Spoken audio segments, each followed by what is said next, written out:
It's the 2nd of June. Wow. Hopefully summer comes along soon. We're on the East Coast out in the Atlantic, in case you didn't get that particular joke. And so we got a poll for everybody tonight. Was building nuclear power plants and nuclear dumps in prime farmland a premeditated mass genocide machine? And there's 440 nuclear power plants worldwide. And so even Sizewell C, which is a future nuclear power plant, will be surrounded by farms. Think about that statement. This is what evil looks like, growing food around farms. And when you look in the background of these pictures, whenever you look at a nuclear power plant, try to find an aerial type view or up close, and you'll see farmland right up to the border of these disease factories. And then you can see, they know grapevines and soil and foliage uptake radiation. They have no illusions about this. It's the most disturbing thing. I think history will remember this as one of the biggest betrayal probably in history, because your supermarkets are supposed to be safe. And when you look at all of these nuclear power plants worldwide, you got to remember the fuel pool, which is what you're looking at there. That, by the way, that's the one they faked at Japan. The fuel pools are full of reactor cores, and that doesn't mean a lot to people, but the fuel is still splitting the atom. There's no containment, and everything is vented all day long up those skinny stacks.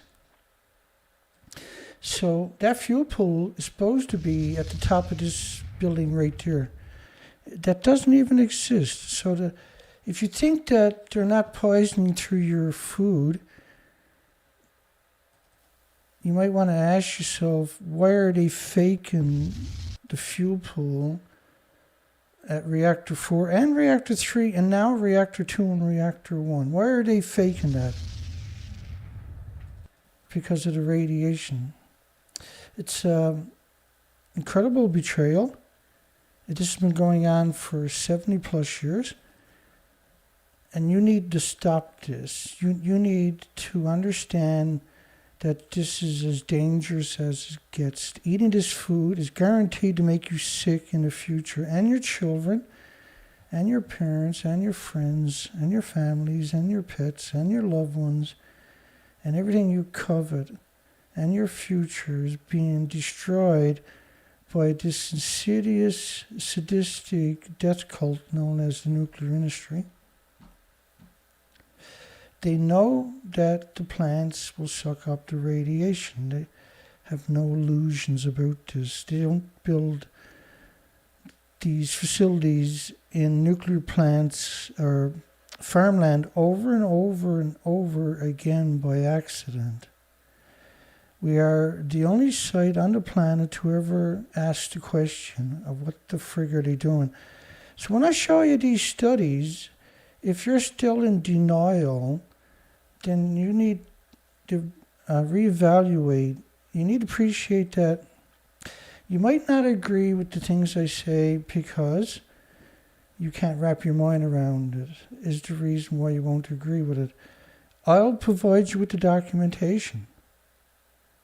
And you can deny the documentation, but that doesn't mean you're right. I don't bring up the subject without the documentation. And I don't like being right about this type of subject. It's not fun. And to understand it, because I cover it all the time, I see the other side of the picture. I see, you and your loved ones being sick. I see you liquidating your assets to help mitigate their illnesses and their pain. And I see your lives being destroyed by your food consumption, and it's by design. It can't be an accident. They can't produce the studies and not know the difference. And there's so many studies, how can you deny the documentation? How does that actually work? And think about how evil you got to be to cover this up on top of that. Think about how incredibly, insidiously evil you actually got to be to censor someone like me, who's ultimately trying to save the censors too. See, I'm not racist or bigoted or prejudiced or biased. I hate all nuclear equally, and I love everybody else equally. I love all the species, and that there's 1,800 illnesses. It's not just cancer. And going to your supermarket is not supposed to be danger. And how can you tell the difference between the food grown here and somewhere else? Because you can't smell it, or taste it, or hear it, or feel it, or touch it, or pick it up. And therefore, to most people it seems like it's not an issue, but that's a fatal mistake for you and your friends and your families and your loved ones. When you look in the background, how can you deny the truth? How can you deny the truth? How can you not understand the urgency of what I'm showing you? And I show this to you over and over and over because of the urgency. Because we cracked the code and we get it now. Irreversible heart damage for children with 50 becquerels a kilogram. And how can they avoid it when even the future nuclear power plants will be surrounded by farms? Radiation is soaked up in those farms. The food is shipped regularly out, highly radioactive food, to the unsuspecting consumers. And the nuclear industry knows, everybody in the nuclear industry is aware of that.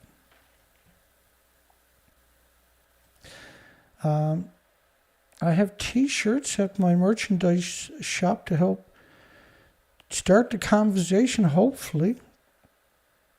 Close all nuclear power plants surrounded by farms now movement.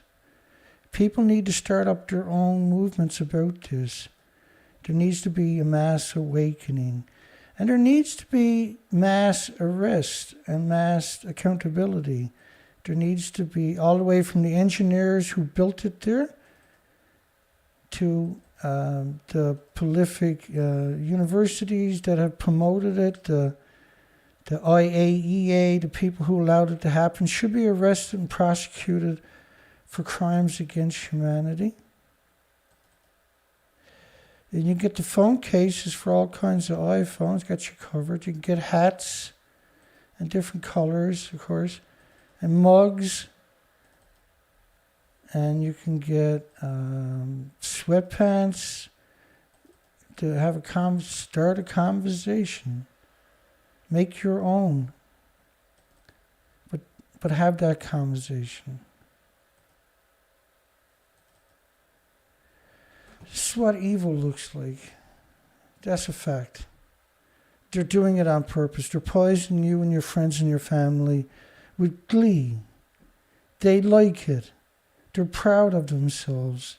But they're terrified that you'll find out. They're absolutely terrified that you will find out. They know it's evil. And that's why you only see 17 people on my live show. Imagine that. 17 people. On a show that's an actual real show, not full of junk and garbage and nonsense and bullshit, but actually full of substance, documentation, and thought-provoking conversations. Canada, after 93 days, lifted all restrictions on food from all of Japan, not just a nuclear wasteland, ground zero. 55 countries banned the food in 14 prefectures, while Canada lifted all restrictions. The ultimate betrayal.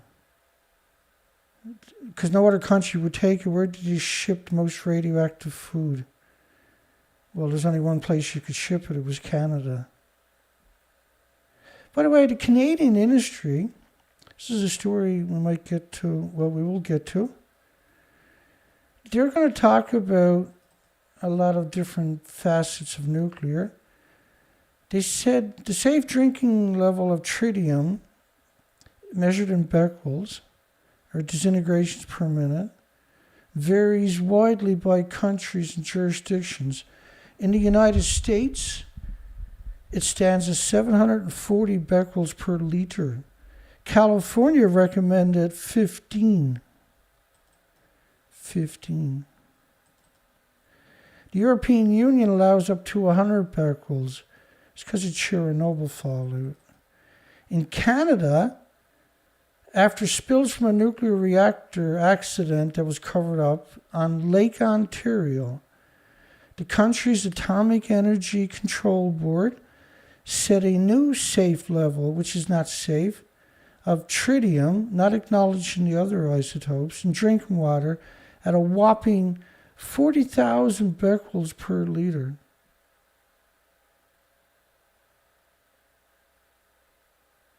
So that the nuclear industry didn't get a black eye. It's better to poison everybody than have the nuclear industry get a bit of a bad reputation. That's the way they see it. It's better to poison and make everybody sick with illnesses and diseases, not immune deficiencies and injuries. And there's at least 1,800 diseases, heart problems, liver, lung, permanent respiratory, pituitary, thyroid, adrenaline, Alzheimer's, dementia, autism, diabetes, Down syndrome. Huge list of illnesses associated with ingestion and contamination from man-made radionuclides. It's not just tritium. There's over 1,000 different types of fission products. So 55 countries banned it from 14 prefectures for 10 years, not just Fukushima Prefecture. Canada lifted all restrictions after 93 days. The ultimate betrayal. I'll remind you again, a becquerel atomic decay is a disintegration a second. Every second could be for 15, 20 million years. It's energy at the speed of light. A curie is 37 billion atomic decays per second, and that a gram of cesium has 88 curies times 37 billion, and strontium-90 has 140 curie per curies at 37 billion disintegrations per second. Each one of these atoms, which is a disintegration per second, can make you or an animal or a bird or an insect or a creature sick or kill them, see, in increments over time. And that the fuel pools are hemorrhaging the radiation, absolutely hemorrhaging it. So the thumbnail picture was deteriorating plants threaten mass extinction around the world because of the radioactive fallout. Covers the planet in just a couple of weeks. The other side of the picture was this picture here, which was the United States government model of Fukushima cesium-137 particles covering the northern hemisphere, the entire northern hemisphere. Hence, the deteriorating plant threatens mass extinction around the world. Almost the entire ground level of the northern hemisphere was covered in radioactive fission products, and the impact of Fukushima xenon releases worldwide should be investigated. The United States had a study that showed there was at least 450,000 times above detection levels. this is absurd numbers of just a single isotope we're talking about. So imagine there's 1,000 other isotopes in that plume, and it persisted for weeks, aka decades, aka millions of years. An invisible plume covering the entire planet. If it was a snowstorm, you'd get it real quick. That didn't melt, right? But it's radiation that doesn't go away.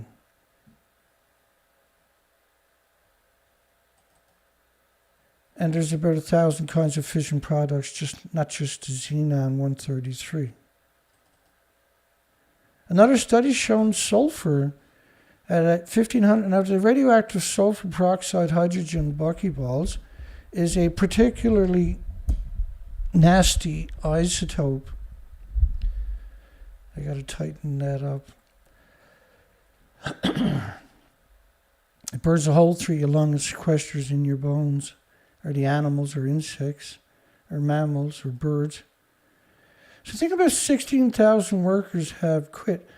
Well, this wasn't academics or scientists or university students, nuclear experts, nuclear companies. This was the victims of society.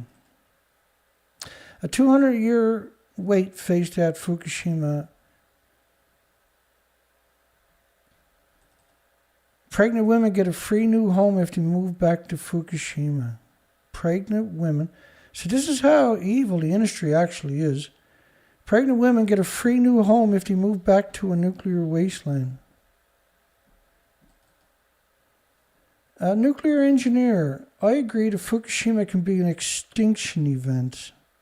An extinction event.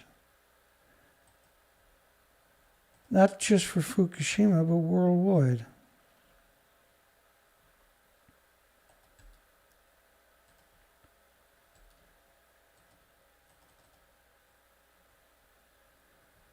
This model is from France. It's based on 16 days dispersal. And you can see it covers the whole planet in less than 16 days. And it continues on today. The plume will never go away. So it's suffocating and exterminating our planet and the people on it and the species. It's destroying the bacteria and the fungus in the forest so the foliage doesn't break down. And when you finally have lightning strikes and forest fires, they're much more intense for much longer periods of time. By the way, you can't destroy the radiation that's sequestered in the forest, so that's liberated back into the environment also. I gotta fix my mic, hang on.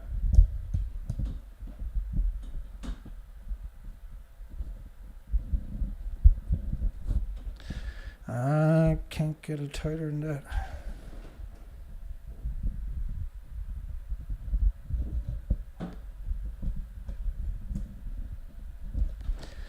Maybe I can. Here we go. Okay, so TEPCO releases new data related to the white smoke from Fukushima Daiichi 3. That's such important stuff.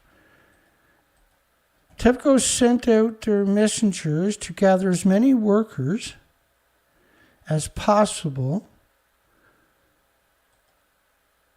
Officials in Fukushima reportedly told local businesses, "Bring us the living dead, people no one will miss." Bring us the living dead. Another example, immediately after the first hydrogen explosion, TEPCO gave out an order a request to all of these labor dispatching companies, and they said, send us people who don't mind dying. At that time, it was really very much a panic situation, perhaps, but... Send us people who don't mind dying. High radiation levels around the plant prevented helicopters from dumping water on the spent fuel rods. And so if you don't get the level of the fuel, the water in the fuel pools up, they'll catch fire and melt down and detonate or go China syndrome into a nuclear meltdown. And so 600 helicopter pilots at Chernobyl died. You won't see that on Wikipedia. The water cannons, now that was on the 16th of March, 5 days after the accident. They claimed that they were there working when they actually weren't. Water cannons can't spray the reactors because the radiation levels are too high. March the 17th. March the 18th, high radiation forces withdrawal of the workers trying to restore power. But on the 18th, everything is already detonated. There's no power for 680 kilometers of the coastline that was washed away. So there's no evidence in that area of the earthquake because 680 kilometers of the coastline was washed away. But if you look at the videos of Tokyo rocking, there's tons of them from different angles.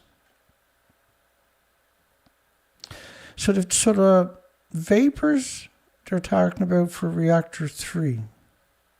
It was also true for underground, I'll show you. The white smoke, the billowing white smoke was caught on the camera by NHK helicopter 30 kilometers away. So this picture is extracted from 30 kilometers away. About an hour later, radiation levels at the Fukushima Daini plant then dramatically jumped from 20 millisieverts per hour to 80 millisieverts per hour. Radiation levels so they were talking about reactor 3 at the Fukushima Daiichi, but in the very same sentence talks about the Daini plant, which apparently melted down too, and they successfully covered it up. The utility revealed the existence of data related to a period between the 15th of March, April the 3rd, which until this point has been undisclosed. And on March the 16th, NHK, which is a major media in Japan, reported the white smoke had risen from the Fukushima Daiichi Unit 3 reactor building. Now we're talking about Daiichi building, the number 1 reactor site. And the Daini is the number 2 reactor site. And rising radiation levels caused the evacuation of workers on site. So there was no workers on site in that period, March the 15th to April the 3rd, despite the fact that we got lots of media claiming that they were there picking up the pieces, fixing the holes with newspaper and sawdust and glue. It's an actual real headline, real story, by the way. TEPCO has sent out their messengers to gather as many workers as possible. Bring us the living dead. People nobody will miss. So they actually faked reactor 3 fuel pool and reactor 4 fuel pool. Why didn't they clean up that debris there? It's a really interesting question. And look at the carnage at reactor 3. So both of these structures were put there to deceive the whole world. All the media worldwide came out and perpetrated this lie, deception. All universities done the same thing or sat in silence. And every academic of every discipline sat in silence. But hey, I'm just a stupid YouTuber, so it doesn't really matter. Massive radioactive releases of Fukushima going on for almost 3 years. The visible steam, you need the right temperature inversions to actually see the steam. Just the tip of the iceberg. The containment vessels are broken. Going on for almost 3 years. For massive radioactive releases are going on at Fukushima for almost 3 years. Fukushima reactor site engulfed by steam, or at least something that looks like steam. Work to remove the rubble was suspended. And they're also talking about reactor 3 in that particular one. TEPCO confirms the steam that's coming out of the ground by reactor 1, where it went China. The fuel, it appears that, the fuel pool of reactor 1 caught fire. I'll bring some pictures up to help you understand it. So there was a detonation at reactor 1.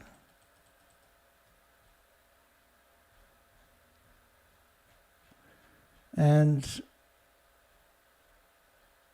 Sometimes you can find the pictures right away, and sometimes you can't. Okay, so you had steam coming out of the ground at 4.7 sieverts, which means you're in a lethal dose. That whole area is going to be a lethal dose. But you also had 1 million sieverts outside of Reactor 1. That's the remains of Reactor 1, that they put a Kevlar sarcophagus around it with cranes. It was built off-site and brought in and assembled. Sacrificed several hundred homeless, I'm sure, doing it. Okay, and so the fuel pool caught fire, burnt continuously for a couple of days. And these things will burn at around 9,000 degree Fahrenheit temperatures. That will cut like butter through the containment if it was still intact. And these containments are at around 1,000 pounds per square inch or more. And so once you get a hole, it's going to detonate, right? Imagine your tire, pumping your tire up to 1,000 psi and watching it explode. So imagine a 190-foot building doing that. Now, workers say that cracks in the ground is caused by the reactors. So say number 1 and reactor 2, a lot of it would have went down into the ground, China syndrome. If it came in contact with any water, water expands around 1,200 feet per liter. This caused the ground to crack in 6 places, the China syndrome, and that the steam coming up, there's stationary Geiger counters around the area that were only good for at 10 sieverts per hour. And so they all registered 10 sieverts per hour. But the plume, and you're looking at it in the background, I'll put it up for you, is 40 times normal speed, and I'm going even faster. So they couldn't get on the site because the steam, everything it touches, is becoming lethal radiation. If you fill up the tanks at 2 sieverts per hour, you're talking about we're only talking about beta, by the way, because, why count neutrons, the uranium, plutonium, or the gammas or alphas, just the beta. Okay, so if it's just beta, which is impossible, okay, but it says 2 sieverts an hour, that's 1.4 million sieverts per tank. It means you can't walk past it or get near it, and you can't build another tank. You can't survive the dose. The tanks need to be 8 feet thick to shield you, and that's if you're running past as fast as you can run. And so these people that you're seeing are wearing paper suits. TEPCO says they burn 7,000 paper suits a day. And obviously they don't. There's nothing for 7,000 people to do in this environment.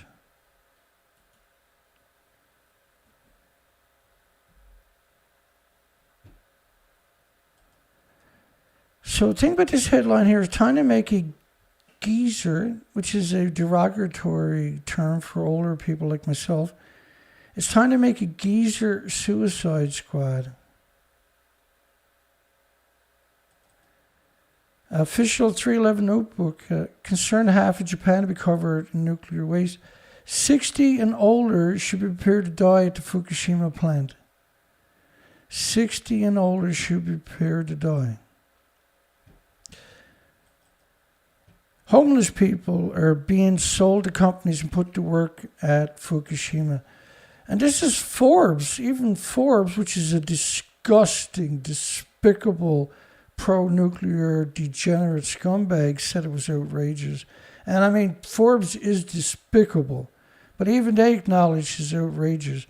So it's not homeless nuclear scientists, it's not homeless academics, it's the homeless. The nuclear scientists are not going there. That's the gallows left.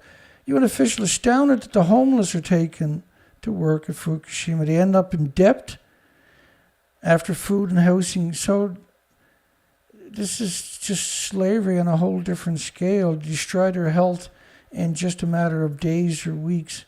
Mentally handicapped, they're working at Fukushima. So yeah, maybe it is nuclear scientists. It's a joke, by the way. The unskilled and destitute are the hiring targets for Fukushima nuclear meltdown. Canada lifted all restrictions on the food. And after 93 days, none of the nuclear academics in Canada volunteered to go there. They had no problem lifting the food and poisoning everybody in Canada, though. They knew the difference.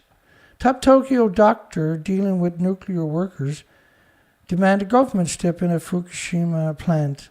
Some are unable to read. This is still happening today. You can't fix this with the victims of society who don't understand the minutiae of nuclear, the details of the details of the details. The mentally disabled are working at Fukushima Daiichi. The homeless are treated like disposable people. There is no such thing as a stoic nuclear scientist, is what we've learned. Seniors are sought for frontline radiation. So this incredible disrespect for older people who built the country. This incredible hubris towards people that sacrificed it all to build the country. That's the nuclear generation. This incredible contempt for everybody that's good. It's just incredible contempt. Help Wanted ad seeks employees able to carry out a conversation, which is probably why there's no nuclear scientist there, see? Can you name one nuclear scientist?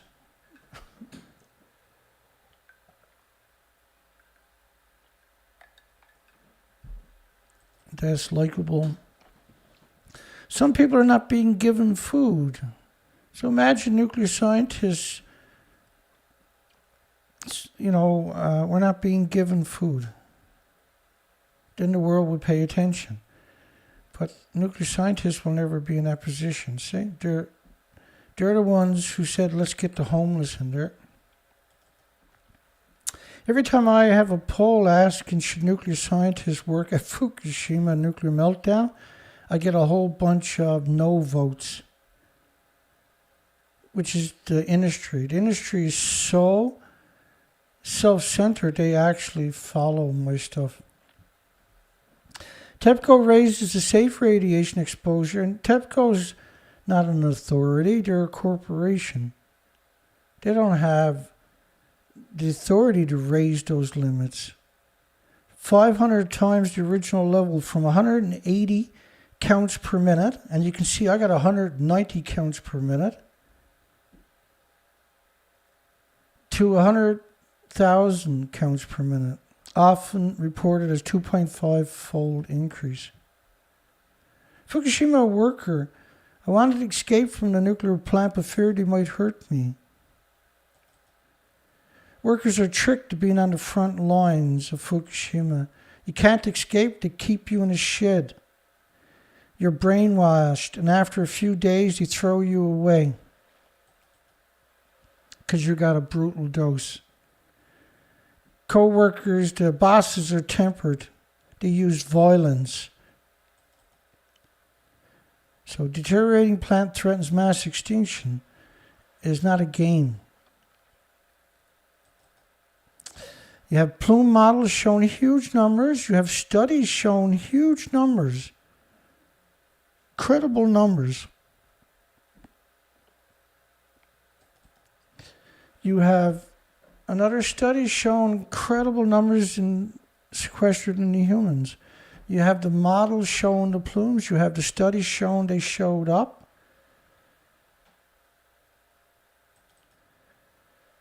Fukushima Daiichi compensation costs and cleanup efforts will easily exceed $60 billion.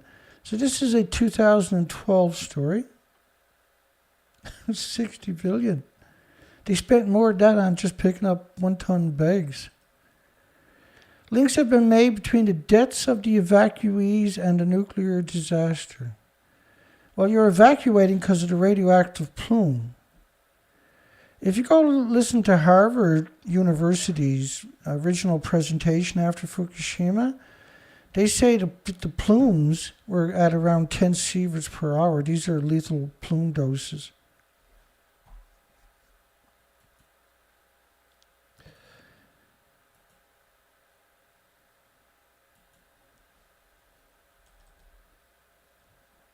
This is a fun story. New four-legged robots developed by Toshiba to search inside Fukushima reactor. Do you remember that story? 2012? There she is. Where did she go is the real question, right? They claimed the robot could enter parts of the plant that hadn't been investigated before. But during the demonstration, the robot experienced a case of stage fright, aka it didn't work. It locked up and suddenly froze after it tried to balance itself, forcing the technicians to carry it away. Then they claimed that Toshiba claims the tetrapod-shaped robot will be able to work for 300 days in a high radiation environment. 300 days. And that was 2012, 10 years ago. We never seen it after, right? But it was meant to trick the population into thinking that the nuclear industry is all over this subject. It was 100% fake news, 100% propaganda. This was a story from the Philippines last night. The warming of the atmosphere and the oceans from greenhouse gas emissions. But the warming of the atmosphere and the oceans is caused by radiation fallout from Japan. Let me explain it to you. First off, the planet was covered in about 16 to 20 days. This model is based on 20 days. And this is just one isotope. And the oceans obviously were covered immediately. Right, because that's the Pacific, and this is the Atlantic, this is Europe, all covered in just 20 days. And so this plume is an invisible plume. You can't see it, right? It's pulsing energy. Each atom is pulsing. So think of a snowstorm covering the entire planet at the one time. But instead of cold, it's pulsing energy at the speed of light, almost the speed of light, 186,000 miles per second. This is pure energy. It'll do that long past the human experience.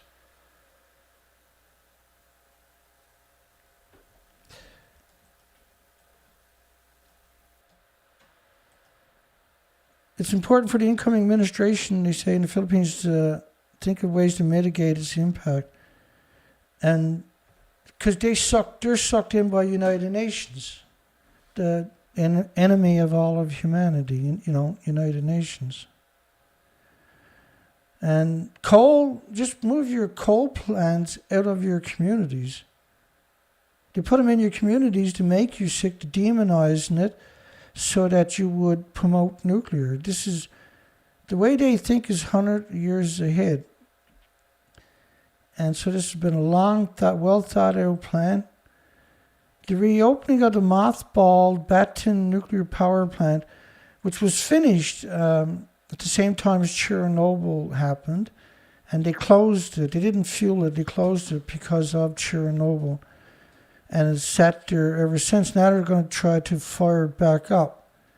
Because the nuclear industry is always trying to, if there's an abandoned nuclear plant anywhere on the planet, we'll cover those headlines where they're trying to get the host country, to invest in it and get it up and running. Because it's the genocides machine. These are disease factories. So no release of the Fukushima radioactive water into the Pacific Ocean. San Francisco is having a rally Saturday, June 11th. The tanks are empty. like the tanks were built to trick and deceive and manipulate the population. And that story became folklore in 2015 with the Paris Accord, which was meant to promote nuclear and vilify and demonize everybody, everything, and humanity at the same time.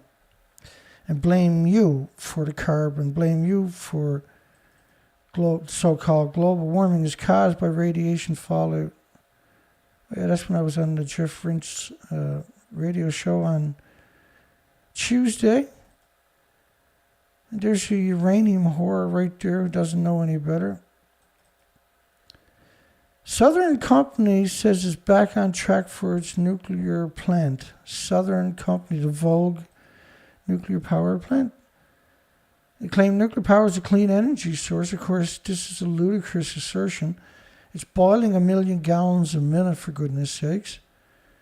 And so that's an incredible amount of carbon you're creating. But carbon is not your problem. The planet can't live without carbon. We can't survive. We are carbon. Insects and plants in particular gotta have carbon. Trees and everything else, right?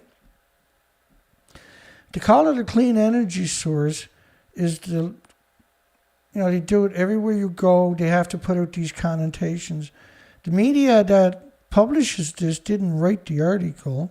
It's the nuclear industry, the lobbying groups typically for the nuclear industry writes the article, and the Motley Fool promotes uranium stocks as a magazine itself. So they're pro-nuclear.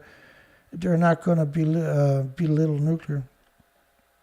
Southerners promised that this time is really is getting close to finishing its late and over budget nuclear plants. Late and over budget. They're all late and they're all over budget.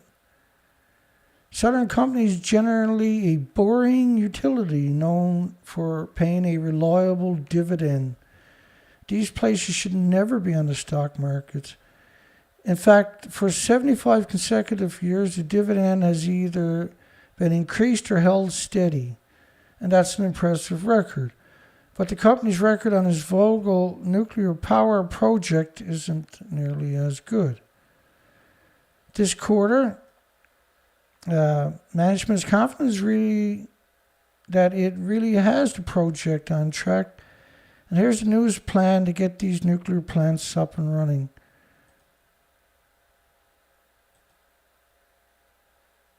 At this point, the utility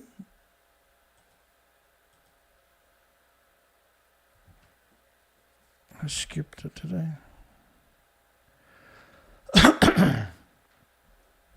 It's the only utility building nuclear power plants in the United States. Most of the American reactors are so old now they'll be shut off within a decade, almost all of them. It is making this investment for a very good reason, given that nuclear power doesn't emit carbon. A nuclear power plant, for starters, needs 2 external power supplies: coal, gas, oil plants. It's absurd to say it doesn't emit carbon. Not that carbon's a problem, but it's absurd to suggest that it's clean. It boils 1 million gallons a minute, and so a glass of water would typically have 1 billion creatures in it. So there's 16 billion creatures every minute boiled in 440 nuclear power plants worldwide. The fuel pools are splitting the atoms on numbers that will boggle your mind. It's more grains of sands than all the beaches on the planet each day of fission atoms being released into the environment to hunt down and prey upon 8 million species for millions of years. It's a guaranteed genocide machine. It is making the investments for a very good reason. It's called extinction. Given that nuclear power doesn't emit carbon, is therefore a clean energy source. Now, they don't quantify that ever. They just say those words and run away. Environmental advocates. So why use this label, though? In other words, people that are smarter than them would argue the inherent riskiness of nuclear power, given a few notable meltdowns or near meltdowns, again trying to downplay it, make it an undesirable source of electricity. I mean, this is not even... They dumped it in the ocean for decades. They dumped it in rivers and estuaries and streams and local landfills. The French buried it in the Sahara Desert, won't even tell the victims living there where it's to. They went out and blew up all of the wonderful atolls on our planet and our oceans. Christmas Island, the Marshall Islands. Right now there's over 1 million square kilometers too radioactive to be... 1 million square kilometers that are still too radioactive. They have dumps on Rundle Island, where they huge nuclear dumps just 2 or 3 feet above the ocean. Hanford tonight, the story came out, no hope of cleaning that up for at least 160 years, if ever. The reprocessing facilities from Mayak, from France, from United Kingdom, Donneray, and Sellafield have polluted most of the planet with incredible doses of long-lived fission products.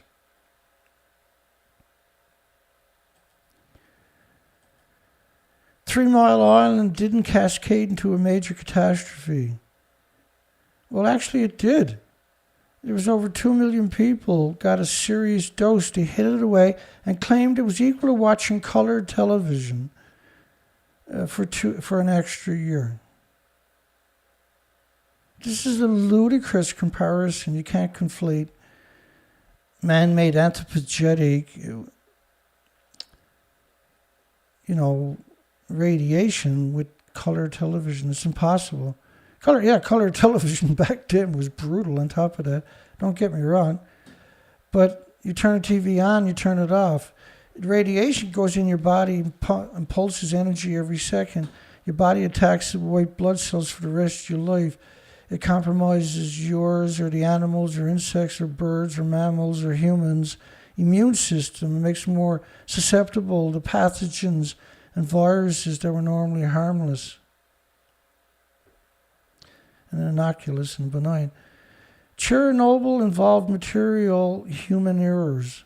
It doesn't matter who's first off, it doesn't matter whose fault it was. It happened. And it covered the entire planet. It changed the sex ratio of all males and females in Europe, for God's sakes. You disgusting, despicable sack of shit at Motley Food. You pathetic dummies. You revolting parasites. You revolting predators. Fukushima plant suffered an earthquake and tsunami at a level of devastation that wasn't planned for. Really? They've had tsunamis there for thousands of years that they know about. They've done excavations on it. That they know for a fact that these places were built in the dangerous places. They knew for a fact they were overdue for a major earthquake. They're right on a friggin' fault line where the tectonic plates let go and cause tsunami with no way to get out of the way. They have thousands of earthquakes there each year, and they didn't know one was going to happen. The people who say that, if I can get you, I pull the head right off your shoulders if I can catch you. Today's plants, including the models being built by Southern Company, is already used in China. Is that really China? You're going to use China as a benchmark? Really? Really? Really? I bet you don't have a mirror in your house. Are expected, we think so, to be safer than the older ones, are expected. That's the real confidence booster. And other than these major incidents, nuclear power has proven to be pretty safe and reliable. This is absurdness to suggest that all the fuel pools are hemorrhaging radiation. They're hemorrhaging it 24 hours a day, 7 days a week. The fuel is still splitting the atom that would normally power 1 million homes. And they're surrounded by farms, which is why we got a poll tonight.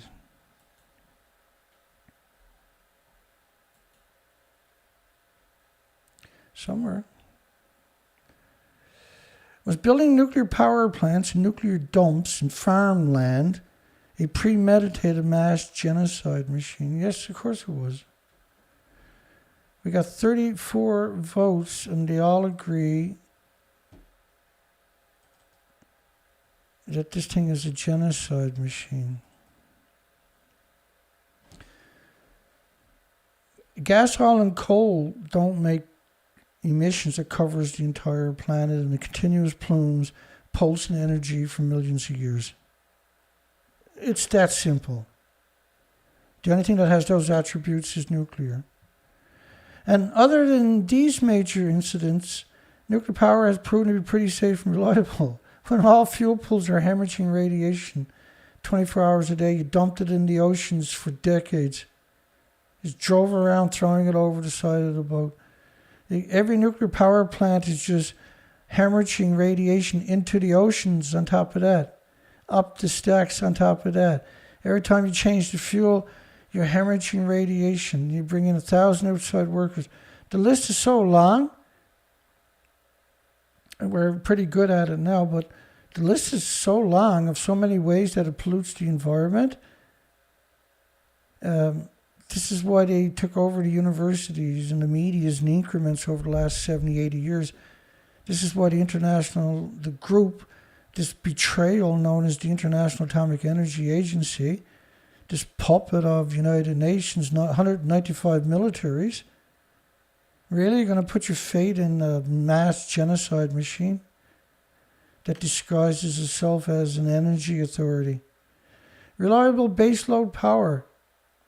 If they took all the energy they're putting in nuclear, if they took 1/10 of the energy they put into nuclear, or the fabled small modular reactors don't even exist, they can solve storage for, if you've got wind and solar and you back it up with geothermal and tidal energy and back that up with compressed air storage, which is mine shafts where you pump excess energy of air down into it, and pumped hydro.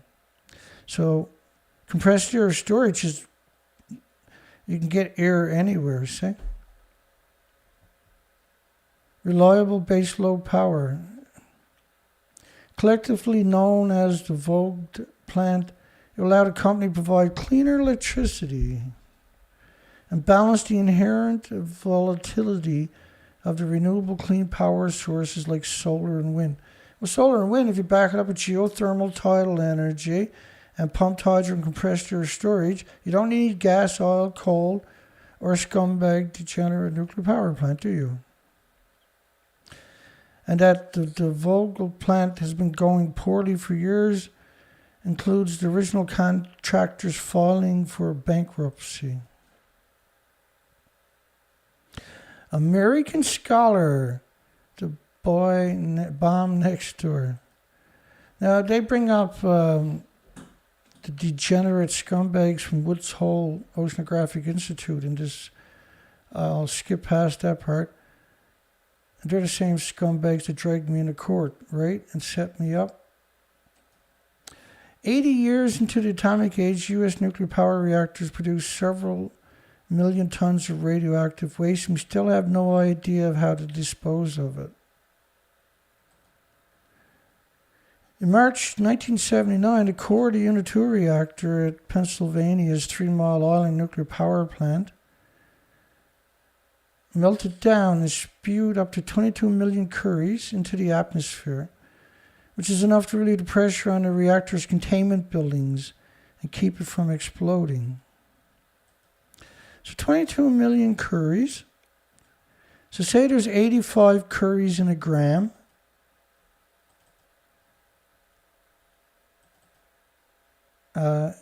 Say there's 85 curies per gram. And just pick any isotope. We'll just average it out. Which is 258,000 grams. Divide that by 29 grams to get ounces. 8,900 ounces. divided by 16 to get pounds. And it's 557 pounds is vented. That's what they're saying. 557 pounds was atomized in aerosol. You had a huge meltdown for that to happen. That's a massive... In order to acknowledge that claiming they vented this meant... Because you're talking 550 pounds of aerosols. Like I showed you at the beginning, that curry... Let me go back to that. 22 million curries. So a curry, around 80 to 100 curries per gram. But a single curry is 37 billion atoms. And distributed out, that's 37 billion species can get sick in increments over time if you give them an atom each. So you give them 22 million atoms each, 37 billion. So it's 22 million times 37 billion atomic decays a second. 37 billion this is absurd numbers we're talking about. Enough to relieve the pressure on the reactor's containment buildings, which are high pressure reactors, over 1,000 psi, and keep it from exploding. Well, it had melted down. Otherwise, you can't have 557 pounds unless it melted down, and a serious meltdown, not a partial meltdown, but a real meltdown. State authorities issued a radiation warning, and about 140,000 people. It was a delayed warning on top of that. They had a new governor at the time, and he decided not to evacuate people, but changed his mind a few days later and decided to evacuate pregnant women and children because he knew the statistics would come back and haunt them. In fact, we covered a story where babies born after were underweight, and they tried to blame it on coal, saying because the nuclear plants shut down, coal plants had to replace it, therefore babies were being born small. But we've never seen that around any coal plant on the planet, just at 3 Mile Island. See? It was a disgusting betrayal on top of that. And you can see where this stuff is located to. Pennsylvania. In the 1959 meltdown at the Santa Susana Field Laboratory in suburban Los Angeles was kept secret. If you look that up at the 50-year anniversary, according to an analyst of a 5-year study by a panel of independent scientists convened years after the incident, the Savannah River accident spit out up to, and think about how they framed that spit out. The Savannah River nuclear meltdown event released 459 times the amount of radiation released during the 1979 meltdown at 3 Mile Island. So multiply 459 times 557 pounds. But see, 3 Mile Island was much worse than that. This entire industry's legacy is predicated upon just bald-faced, flat-out lies. And they skipped over the significance of the 1950 meltdown at Santa Susana. It's still melting down. Over 500,000 homes have been built within 10 miles of it since because they hid it away since 1959.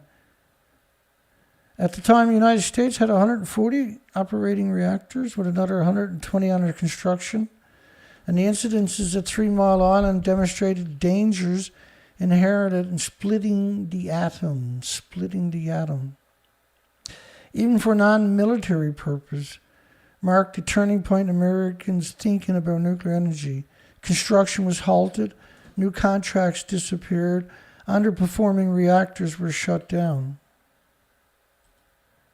Short-lived nuclear renaissance in the early 2000s ended in a huge cost overrun and cancelled contract. And it's not difficult to understand why.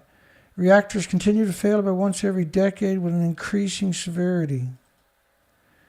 In 1986, the Unit 4 reactor Chernobyl exploded, necessitating a 30-kilometer exclusion zone that left the surrounding areas locked in a kind of radioactive time capsule, and the reactor itself encased in a semi-sarcophagus. Well, like, when you say a 30-kilometer exclusion zone, it's because the industry hid away the true facts of it. The influence post-Chernobyl followed in birth defects, abortion rates in Austria, which is more than 30 kilometers away. Trends in the human sex odds at birth in Europe after Chernobyl. All of Europe. The male to female sex ratios was changed. Following from Chernobyl accident, overall cancer incidences in Finland. That's farther than 30 kilometers away. Down syndrome time clustering in Belarus linked with Chernobyl.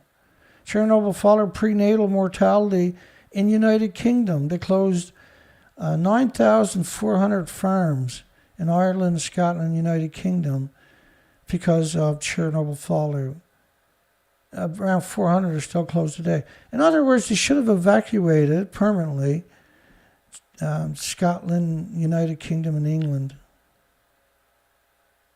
Try wrapping your mind around that statement. Estimated lifetime effective dose to hunters and their families in Sweden because of Chernobyl. Ionizing radiation, human gender proportions at birth. Is what they noticed was after and around nuclear, even research reactors, low-power research reactors, everybody gets poisoned and it changes the sex ratio of males and females. But this was seen right across Europe because of Chernobyl, which was a paper towel compared to Fukushima, but it was still brutal. Chernobyl was brutal. Legally induced abortions in Denmark, but it's nothing compared to Fukushima. Pregnancy outcome in Chernobyl. Norway after Chernobyl. Early infant mortality in Germany after Chernobyl. And this is a really important one. Dental abnormalities in people living in radionuclide contaminated regions. There's sections in the United Kingdom that were contaminated because of Sellafield and Donneray. And Chernobyl, by the way. And so you see, there's like this ongoing stupid joke about United Kingdom having bad teeth. That's not true. It's sections of it, where it was particularly around Sellafield or Donneray, these processing sites, or nuclear facilities. You'll see those attributes. And abnormal retinal pigment and congenital eye defects. Defects of radiation on the reproductive system. Human sex ratio at birth after atmospheric weapons testing, suggesting to change the sex ratio of all humans and all species worldwide during weapons testing. In other words, everybody got poisoned, right? Back to Chernobyl. In 1986, the Unit 4 reactor at Chernobyl exploded, necessitating a 30 kilometers. So it was a lot worse than 30 kilometers. It covered the whole planet eventually. As the war rages on, Ukraine's 15 other reactors are at heightened risk of a meltdown. To lose power, they'll melt down, right? They all run on external power plants. March 2011, in the wake of a devastating earthquake, tsunami, you'll always hear that connotation, by the way. 3 nuclear reactors, it was actually 4. They were doing maintenance on reactor 4, but they only pulled out a part of the fuel out of the reactor core, not all of it. And we have the documentation and thousands of pictures that quantify my assertions that melted down.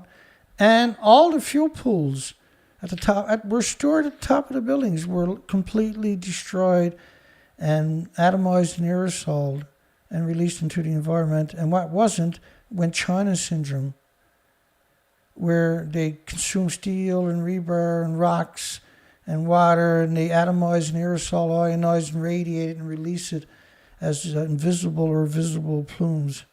As I showed you earlier, like the steam plumes, that's what we're talking about with China syndrome.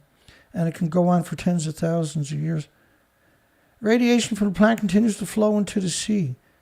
Yeah, because if you said leak, I was going to drive down there and kick the shit out of them. And efforts to contain the disaster will continue for at least another 40 years.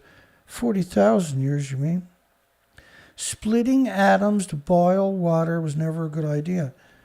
So you put 2 million atoms in the head of a needle, but you can't see it. So how many atoms do you have to split to boil enough water to power 1 million homes every single day? You make new atoms every single day.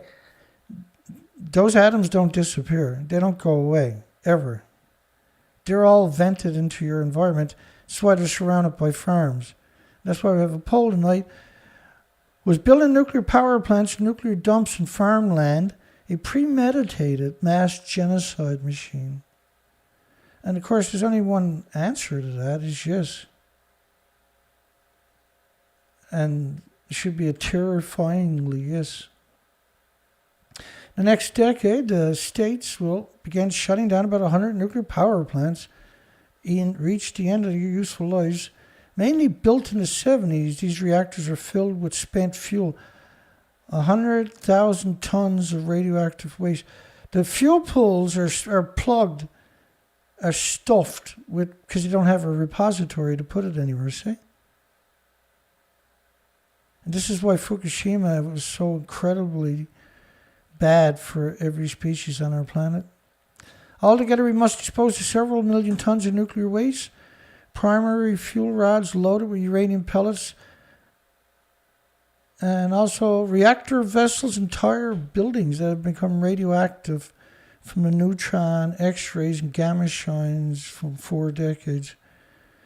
The waste isolation pilot plant wasn't supposed to be just an experiment. No one's paying attention. They turned it into a permanent repository for legacy nuclear waste, including plutonium that they would call downblending with gravel and soil. A mine in Carlsbad, New Mexico, a salt mine. I'm going to put steel canisters in salt. Oh yeah, that's going to work. Holding radioactive waste from Los Alamos and other national laboratories, they just skip past all the names, exploded in 2014, causing $2 billion worth of damage. $2 billion damage in a little tiny mine. So originally they said they had a truck fire, so they abandoned the site for 10 days because of a truck fire. And the pictures they showed was a truck's tire caught fire, not the truck. And the mine shaft is 55 football-sized caverns. Because of a truck fire, you couldn't go back down for 10 days. So they had a major event. It was released into the environment. In fact, KRQE or whatever it is, local media down there, took my presentation in 2014 about the event because I had grabbed all the information and said, hey, wait a second, right? This is a major release going on. They took that, chopped it up out of context and put it on TV to vilify me because the video started to go viral. Remember, there was one point where they took down 30 of my videos at the one time. I never even got a strike. They just, fuck you, Dana, and took down 30 of my videos.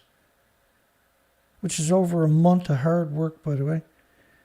And damage, and they just took down 1,600 of my presentations and my site while I was out looking for spiders and ants and birds and fish, which, by the way, are all gone because of Fukushima radioactive fallout, causing $2 billion in damage and shutting down most of the facility.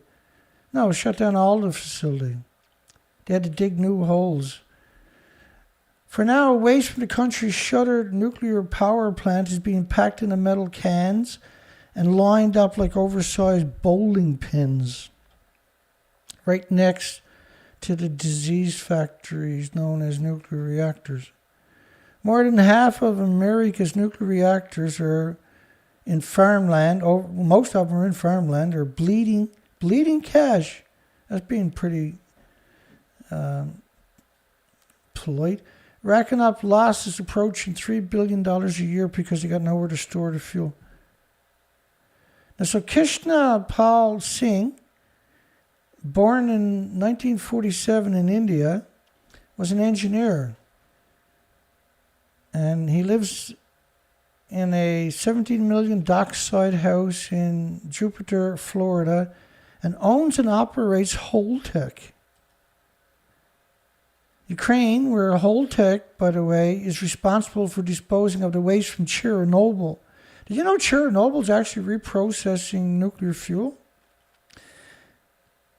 Just before the war, so-called war, the staged event down there, 7,000 people went to work every day there. Up to really nasty stuff on top of that. And the country's older nuclear power plants. So Holtec got the contract for Ukraine's nuclear fuel. Holtec gets rid of union workers, brings in the homeless and the destitute. Anything they can to save money. Singh got his start as an engineer at the Joseph Oak Company, designer of pressure vessels and reactors. Struck it on his own in 1986 when Chernobyl happened. At first, he confined his business to manufacturing thin-walled canisters. Thin-wall. America is the only place where they make thin-walled canisters, by the way, for storing nuclear waste. In 2021, he brought New York's 3 Indian Point reactors, and assuming his bid to acquire 2 more reactors, Lake Michigan, which is fresh water for how many millions of people? He'll be the owner of 5 power plants and 7 atomic reactors. His business model is simple. He buys reactors for pennies from utilities who can't afford to run them, and he commits himself to putting the plant's nuclear waste in casks and rubblizing its buildings, turning its buildings in radioactive buildings into dust, demolishing them on site or breaking them up and hauling them away or burying them on site. The attraction for Holtec is the money paid by ratepayers, the utility customers, to decommission nuclear power plants. The only way you can make a profit is to cut every single quarter. Disgusting. The International Atomic Energy Entity, the nuclear regulatory authorities, the nuclear universities have done everything they can to destroy your children and yourself and everybody else and all the species. And because there's no checks and balances, they're now gone into overdrive. And we're forced to come here and try to have a conversation about the actual facets that need to be discussed. After the meltdown of 3 Mile Island, the non-regulatory agency, the NRC, began requiring utilities to collect money from customers that would be placed in trust funds to finance the eventual closing of the reactors. The nuclear regulatory, non-regulatory agencies gave utilities 60 years to decommission atomic disease factory, and most utilities had planned to take all the time allotted. But Holtec, Singh, saw his opportunity, quickly gained the NRC approval to buy atomic reactors and assumed the burden of decommissioning them as little as 10 years. So 50 years quicker than what should be done. So no safety, no mitigation whatsoever. Holtec also promised to transport the country nuclear waste to a temporary storage facility in the dry southeastern New Mexico, part of the country known as Nuclear Alley because of all the radioactive materials stored there. The world's first atomic reactor weapons were exploded nearby at Trinity in 1945. The area remains radioactive, littered with green, glassy substance. Around the world, private companies that handle nuclear waste disposal generally profit by doing the work quickly, cheaply as possible. In the United States, however, the federal government insures reactors because private companies refuse to assume the risk of a nuclear meltdown. And as mandated by the Nuclear Waste Policy Act 1982, that was just there's a word for it. I'll probably remember it in a minute, and it won't matter. The government is also on the hook for storing the nation's nuclear waste, which is a really interesting thing. They call it carbon-free, but all it does is produce carbon killing. It kills all the species on the planet, which is carbon. Including toxic stuff that will remain lethal for more than 1 million years. Who's going to be around to check them for 1 million years? Make sure they're doing their job. Mark Cooper at Vermont Law School predicted the total cost of storing nuclear waste for just 3 centuries, 300 years, will be around up to 350 billion. And that's pessimistic. And with that much money in play, opportunities abound for scumbags like Holtec, which rack up profits by playing both sides.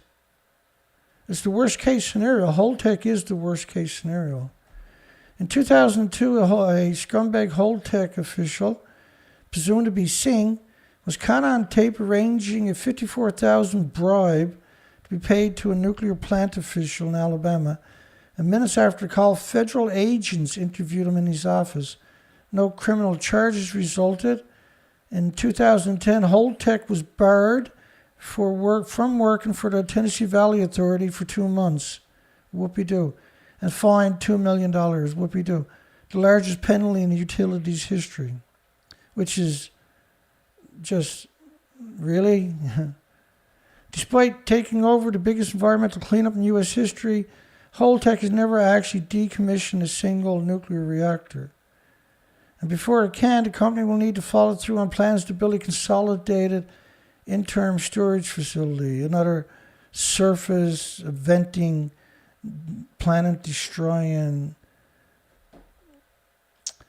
move it over there so you can't see it kind of place. In New Mexico's Nuclear Alley, Holtec imagines a facility large enough to hold the nation's entire stockpile of 83,000 metric tons of the fuel rods, which is increasing at a rate of 2,000 tons per year. The radioactive materials will need to be trundled to the site on special rail cars. Everything is vented, by the way, the whole time. Everything's still splitting the atom the whole time. The rail cars are 180 tons apiece. It will be buried on top of an aquifer. Try wrapping your mind around this statement. It will be buried on top of an aquifer that supplies water to citizens in 8 states. Do you know why they do that? Because some of it's going to melt down. They want it to go into water to cool down. All nuclear power plants have that built in. That's their old shit plan. It's built on top of an aquifer that supplies drinking water to 8 states. And many people think this is a bad idea. Really? And you don't understand why nuclear is so evil? Try reading that story. There is some misdirections in there, like the Woods Hole. That was totally misdirection. New Mexico Attorney General, who is suing the NRC, the non-regulatory committee, for authorizing the Holtec project. And they have a 47-page legal brief describes terrible misrepresentation, deficiencies in Holtec's plans, and alleges the non-regulatory committee colluded, which you can guarantee is true, with the company in granting permission to use a site inescapable and unilaterally unsuitable for the storage of high-level radioactive waste. Again, that's being extremely polite. Balderas accuses Holtec, Balderas, is that how you pronounce that? accuses Holtec of pursuing a house of cards business plan that relies on utility trust funds and government payouts to outrun its debt. Which is a really astute insight, by the way, folks. The Attorney General of New York and Massachusetts have likewise speculated on what might happen if the company goes bankrupt and walks away from its nuclear dump, which is what Areva done, Areva done in France, right? More likely leaves, and Paladin done in Australia, and many, many before, leaves radioactive trash piled next to reactors across the country, which is guaranteed to happen, see? Holtec can't make money by watching this stuff for millions of years. Holtec's casts are warranted against manufacturing defects for 25 years, licensed for 40 years, and the contents will remain radioactive for millenniums. Further complicating matters is Holtec's corporate structure. Its nuclear power plants are purchased by subsidies of Holtec, so there's limited liability companies that are designed to shield a corporate parent from legal jeopardy. So, if you have faith in your company, why would you do that? Further complicating the matter, Holtec's reliance on these companies might have something to do with the company's spotty safety records. When one of its canisters slipped and nearly plunged 18 feet into a hole dug at San Onofre atomic plant near San Diego, because they're thin-shelled, right? The NRC described the incidents as a near miss. In 2018, when the non-regulatory committee inspectors found the Holtec had made unauthorized, potentially safety-significant changes in the design of the cache using pins that either broke or bent under the weight of the fuel assemblies loaded on top of them.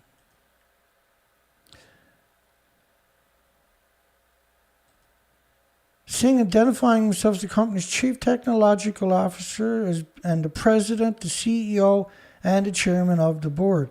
This is not a company you want to entrust the health and security of your country to, okay? This is a fly-by-night genocide machine in overdrive. Singh admitted during the hearing that he had acted out of technical greed, referring to the design changes made to get helium, the cooling agent. Now, remember a few years ago they said they're running out of helium. It's because they want it all for nuclear, see? For the nuclear cast. That's a fact. It's a greedy, disgusting, sadistic, twisted industry. Might as well have been describing Holtec's cost-cutting measures, which critics say prioritize profit over public safety. Holtec's casts are a half-inch thick and include no pressure monitors or temperature sensors. European nuclear facilities, by contrast, use German-made casts that are anywhere from 11 to 20 inches thick. So Americans have half-inch thick. Europeans have 11 to 20 inches thick. Each one equipped with 2 lids and an array of safety gauges, and the casts are stored in heavily guarded buildings. AKA, heavily guarded are a high school diploma with a license to carry a gun. Remember we covered job postings for nuclear plants sometimes? That's what the security guard has to have, a high school diploma and a license to carry a gun. You know, like Ted Bundy. The danger lies not only in the reliability of Holtec's casts, but also in how they're stored. They're like pins at the end of a bowling alley. And if I was a terrorist wanting to do harm, I know what I'd do. They say there's millions and millions of curries in each of these casks, and one curry can kill you. Well, actually, one curry can kill 37 million insects, creatures, or humans in increments over time. Whoop, that snuck out. There's no relief valves to release the pressure buildup, no meaningful Accident analysts or aging management program, no way to inspect the cast interior, no way to repair the cast if something happens. And Singh has conceded as much to the California Advisory Panel in 2014, saying that even a microscopic crack would release millions of curies. Each curie is 37 billion atoms.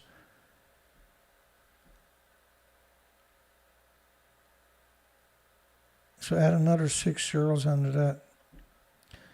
Radioactivity coming out of the canisters. His solution, isolate the canister in the cast that keeps it cool. Well, you can't do that if you, they're buried. If you have a crack in it, you can't get close enough to do anything to it. Well, I suppose you can kill a bunch of homeless maybe and do it. That's what they typically do, right? By the way, the thin-walled casts at the Pilgrim Nuclear Power Station sit next to a busy country road.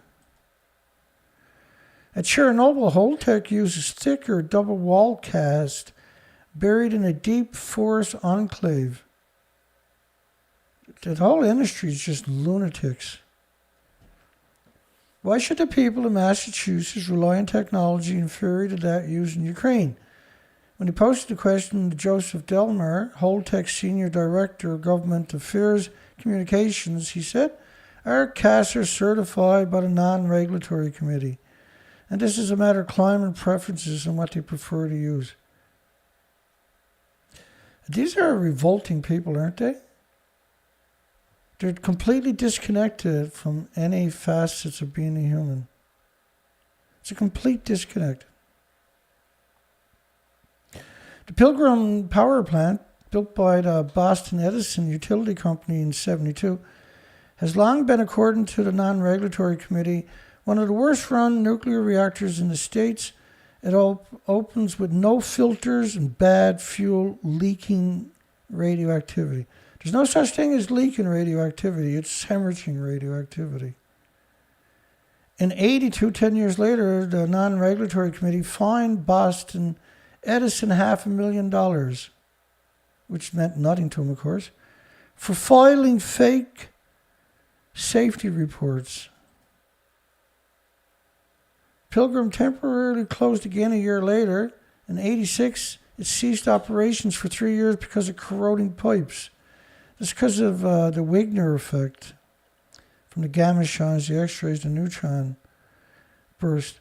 Hydrogen leaks, broken valves, mechanical failures. The list is too long to even try to articulate. In 2012, a year after Fukushima nuclear event, the non-regulatory committee extended Pilgrim's operating license by 20 years. It just doesn't seem real, does it? That the whole bloody industry is just one great big evil cesspool of scum. In 2019, to avoid expensive repairs, Pilgrim was finally closed for good. To avoid expensive repairs. In other words, it's hemorrhaging radiation. They downgraded the plant's safety status until it entered the NRC's degraded cornerstone column, which is one step above a mandatory shutdown, which is one step too late to stop a nuclear meltdown. See, one step above a mandatory shutdown, and one step below a mandatory shutdown, which is probably the better way to look at it, is playing with fire on a whole different scale. See, my house near the Cape Cod is downwind. Everything is downwind. The wind blows every direction all the time. From the Pilgrim reactor, near enough to Rocky Point Peninsula, on a clear day, you can see it from my local beach. If you can see it, you need to sell it and get the frig out of there. It guaranteed your loved ones and your friends, your family, your children are going to get sick in increments over time. Arriving at Pilgrim's front gate, I parked my car in the company lot. Now, I went to Pilgrim after it closed and decided to go for a walk along the perimeter's fence, starting at the junked trucks and empty guard towers. The plant itself, once a state-of-the-art General Electric Mark I boiling water reactor, now is a hunk of industrial nuclear waste. slated to be rubbleized, which is to just ground it into dust, and then buried or hauled off to a dump. So this is still not, this is low level compared to the spent fuel, but it's not safe level. So calling it low level is the deception, right? It's not a safe level, see? And because they kept using that connotation of a low level, they were able to get the non-regulatory committee to okay repurposing it for recycling, which is insidious. So the more they can recycle, the less nuclear waste it is. The less nuclear waste it is, the less of a black eye the nuclear industry got.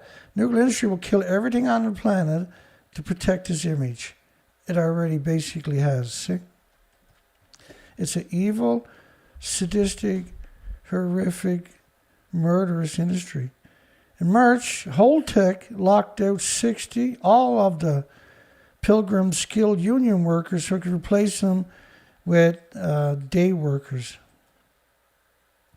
At the end, because that's how you make money if you're a scumbag, at the far end sits the building, originally a training center for plant employees. It later housed a health club until people realized that the health club, which sits above Pilgrim's reactors, had the area's highest radiation readings because they don't have farms there, see? Because the farms, they shift the radiation into your cupboards and refrigerators and into your stomach and destroy your health. At the upper edge of the parking lot, beyond a low wall of cement barriers, with a pedestrian walkway open between them, I found myself staring at Pilgrim's legacy, lethal legacy. 800 tons of irradiated spent fuel from the reactors that had been loaded in the metal cast, injected with helium, enrobed in cement and hauled to this hilltop overlooking Cape Cod Bay. Bolted on to concrete pads the size of a high school gymnasium are 65 steel canisters, each one 18 feet tall, 11 feet wide, and weighing as much as a Boeing 747, around almost 500,000 pounds each. Together they contain 20 times the radioactive materials released at Chernobyl. It's a lot more than that. Chernobyl was mostly graphite. This is pure uranium and plutonium, folks. Canisters were installed in 2020 and 2021 after being carried uphill by an 80-wheel truck with solid rubber tires and already in 2 years they look weathered. The air vents, aka the venting, near the top are covered with bird droppings and water stains, and the sides of the cast are piebald with a white glaze spreading over them. Storage yard is open to the air because they vent everything, and guarded by nothing more than a double run of chain link fencing with a small gap between the insides and outside perimeters. The Non-Regulatory Commission calls this an independent spent fuel storage installation. This is a fancy name for a parking lot loaded with lethal radiation. Beyond the guardhouse, I find a patio outfitted with a Weber grill, lawn chairs. I imagine this is where the guards spend their summer nights. I sit in a lawn chair and wonder what the dose level might be when the patio is downwind of Pilgrim nuclear fuel. Because everything is vented, see? It's still hemorrhaging radiation. A sign in front of me reads, security personnel are authorized to use deadly force to protect the safety of this genocide disease factory. And below me is Pilgrim's discharge canal. The rock-lined stream that for 46 years dumped hot water from the reactors in the Cape Cod Bay every day. Pilgrim sucks in 500 million gallons to keep the reactors from melting down by cooling the steam in its condensers. It must be a small reactors. They typically use 1 million gallons a minute. Every minute. Not a day. 4,500 tons a minute. 30 minutes later, in 30-degree Fahrenheit warmer, laced with chlorine or chemicals, aka radiation, the effluences flow back into the ocean where fish and shellfish are trapped in Pilgrim's intake screens. It was called a impingement event. At last count, 80 species of fish and marine life has been impinged, not to mention the millions of fish eggs that are enstrained or sucked into the reactor's cooling coils where they died from heat. Now, if you look up this story here, how nuclear kills fish, that's Indian Point, by the way. These aging plants have a devastating impact on the surrounding fish populations. Environmental analysts in 2 states have found the facilities kill more than 17 billion fish annually in New York, another 9 billion in New Jersey. They also found that the once-through cooling systems are vacuuming up trillions of newly hatched fish, not millions of eggs, and destroying them in the heat exchangers. And the decline of fish stocks along the entire northeast Atlantic seaboard is due more to the destructions of the baby fish than to overfishing of adults by the commercial fleets. And the Indian Point plant on the Hudson River sucks in 2.5 billion, not million, not 500 million, but 2.5 billion gallons of water daily, killing 2 billion juvenile and mature fish a year in its screens or thermal plumes. And at the NRC, the Non-Regulatory Commission, estimated more than 300 billion baby fish are killed each year when they're sucked into the 40-foot wide intake pipes. So back to Holtec. On days when workers flushed dead marine life and algae from the system, the water was heated to more than 100 degrees, producing thermal plumes that stretched 5 miles into the Atlantic. And Pilgrim was forced to power down whenever the bay became too warm to cool the reactors. And last year, for the 6th year in a row, ocean temperatures climbed to their highest levels on record, and almost all of the world's 441 nuclear reactors do the same thing. And engineers knew about the design flaws of Mark I reactors long before 3 of them melted at Fukushima. And among the flaws is the position of the fuel storage pool. 40 feet deep, they hang perilously over the reactor vessel, protected by nothing more than a thin metal roof. In an event of a station blackout, no power, and a sudden loss of the cooling water, exposed fuel rods can easily ignite. 2006 report submitted to the Massachusetts Attorney General Office estimated a full-scale release of radioactivity from Pilgrim can contaminate a swath of the northeast from Maine to New York,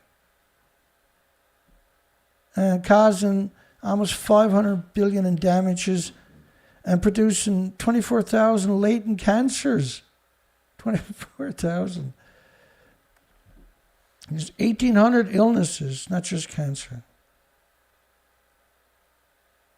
Right? And you see this all the time when you do that, right? They claim as if cancer is the only attribute you need to worry about. Spent fuel is spent only in terms of its inability to drive a turbine, not its toxicity.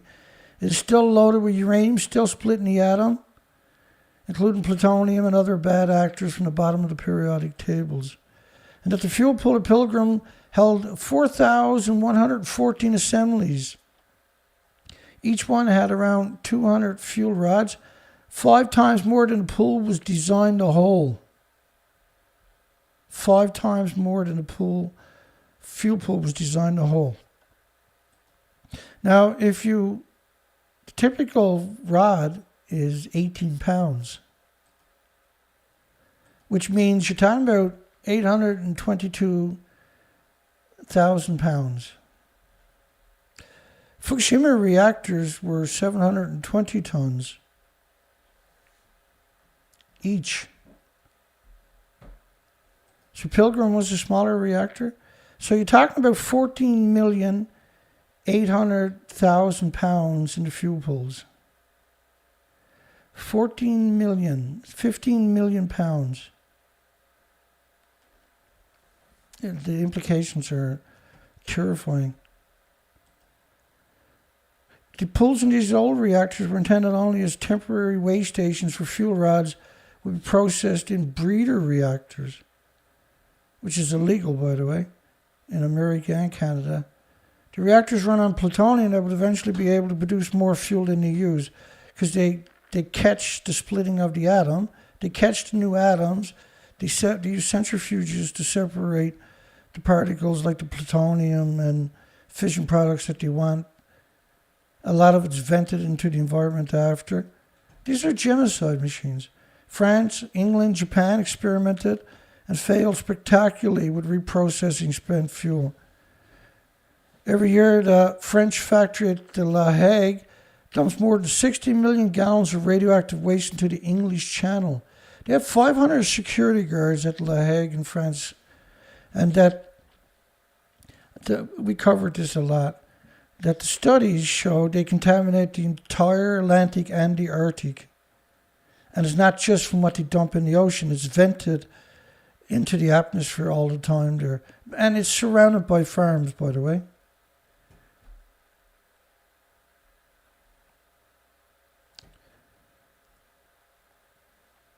Dumps more than 6 million gallons of radioactive waste into the English Channel, maintains a stockpile of 50 tons of plutonium. And the British factory at Windscale, which changed its name after a nuclear meltdown to Sellafield, which burned in 1957, leaked enough plutonium to make 20 nuclear bombs, turned the Irish Sea into the world's most radioactive body of water, which is not true anymore because Fukushima. But it still destroyed the Atlantic. And even today, there's 8 million liters a day hemorrhaging into the Atlantic Ocean from the Sellafield. They hid that for 50 years or something. Japan's Manju reactor, which is the stupidest thing imaginable. They didn't even build a way to decommission it. There was no door to get into it because if you introduce oxygen in there, it'll detonate. Put water in there, it'll detonate. Stupid. The nuclear industry has so many of these legacy stupid, and they know it's stupid. That's why they get the job, is because they're literally stupid. The mixed oxide fuel, the MOX fuel, is fabricated, spiked with plutonium, named after the devil, produces the worst and most lethal of Fukushima's 4 explosions. They're talking about Reactor 3 in Japan at that time.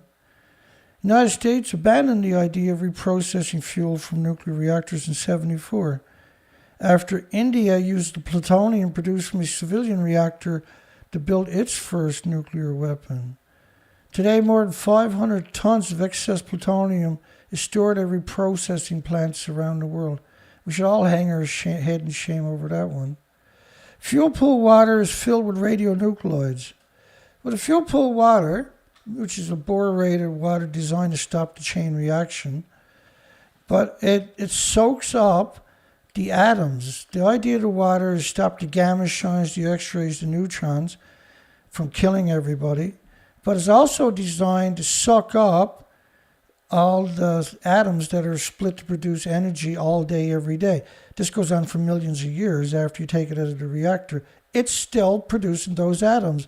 They're vented up the stacks, around 120,000 liters each day, in 440 nuclear plants worldwide, or in 1,000 pools, because there's 2 pools at each building, is released into the environment. And then I showed you earlier, just iodine-129 at 220 million atoms per liter. So they're able to have a lot of isotopes, and because this is splitting the atom, that's released into the environment. You can't burn it up, you can't destroy it, and it's released into the environment to poison and destroy the biosphere and the ecosystem until the end of time. It's a genocide machine, plain and simple. It's a doomsday machine. That's what a nuclear power plant is. Dumping radioactive material in the specifically carved out of the purview of the Environmental Protection Agency. Hang on. So dumping radioactive material is not illegal under the Environmental Protection Agency. And you know why? Let me take a load of this.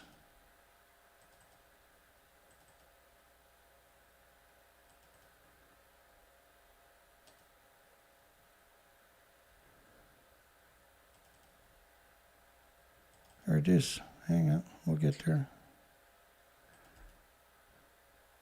I forgot to transfer it, that's okay. I've been at this for so many years, it's just second nature at this stage, isn't it? Oh, here we go. This is a strange story. Congress lacks the authority to criminalize poisoning with radioactive substances. So I was reading this story, protester and ex-candidate to plead guilty to seeking nuclear material, but he won't get prison time because they ran up against something they weren't expecting. He allegedly ordered on the dark web in radioactive material that typically only the government can get access to, reportedly to kill someone, will plead guilty. He was going to commit suicide, he said, and then the government would be blamed for it because only the government had access to this material, which is probably nonsense anyway. He was originally charged with attempting to possess radioactive material with the intent to cause death or serious bodily injuries, essentially a nuclear terrorism charge. But his lawyers filed in March. Bugney and Myers, lawyers, the two lawyers filed a series of motions to dismiss the indictment against Ryan, asserting that the nuclear terrorism charge under Ryan was charged is unconstitutional. It's unconstitutional because Congress lacks the authority to criminalize poisoning with radioactive substances. If they made it illegal, and this is why they didn't want to make a big whoop about it and got him to plead guilty with no prison, because they didn't want the public understanding. Because Congress lacks the authority to criminalize poisoning with radioactive substances. And if they'd done that, if they criminalized poisoning with radioactive substances, wait for it. How many people knows what I'm going to do next? If they'd done that, then they would have to close down all the nuclear power plants that are surrounded by farms. And you would have to move everybody within 100 miles of a nuclear power plant out of there. And the list goes on and on. These are genocide machines.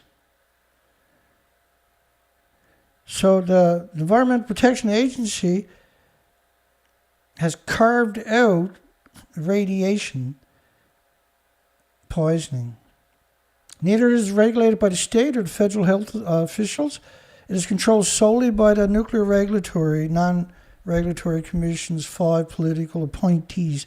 They're appointed, not elected, who historically have worked more or as nuclear boosters than regulators. Well, they're capture regulators, and they're captured by design. For the non-regulatory committee, overboarding water from nuclear fuel pools is standard practice because it's not illegal to poison you with radiation. See how friggin' evil this crazy lunatic system actually is? Dumping radioactive waste into the ocean started in 1945. The International Atomic Energy, that's right, it was back then. The last time I looked, in 1993, found 200,000 tons. Last time I looked is being employed again, found 200,000 tons of radioactive waste was thrown to the world's seas. There's a lot more. The United Kingdom dumped more than that. The United Kingdom spent 3 decades going out with dragger or big container ships throwing nuclear waste overboard. Not stop dumping it into one spot, but just driving randomly all over the place in major fishing grounds on top of that. For 3 decades. It's so evil the implications of it is just you poison everybody worldwide because of it. You destroy the ecosystem for millions of years worldwide because of it.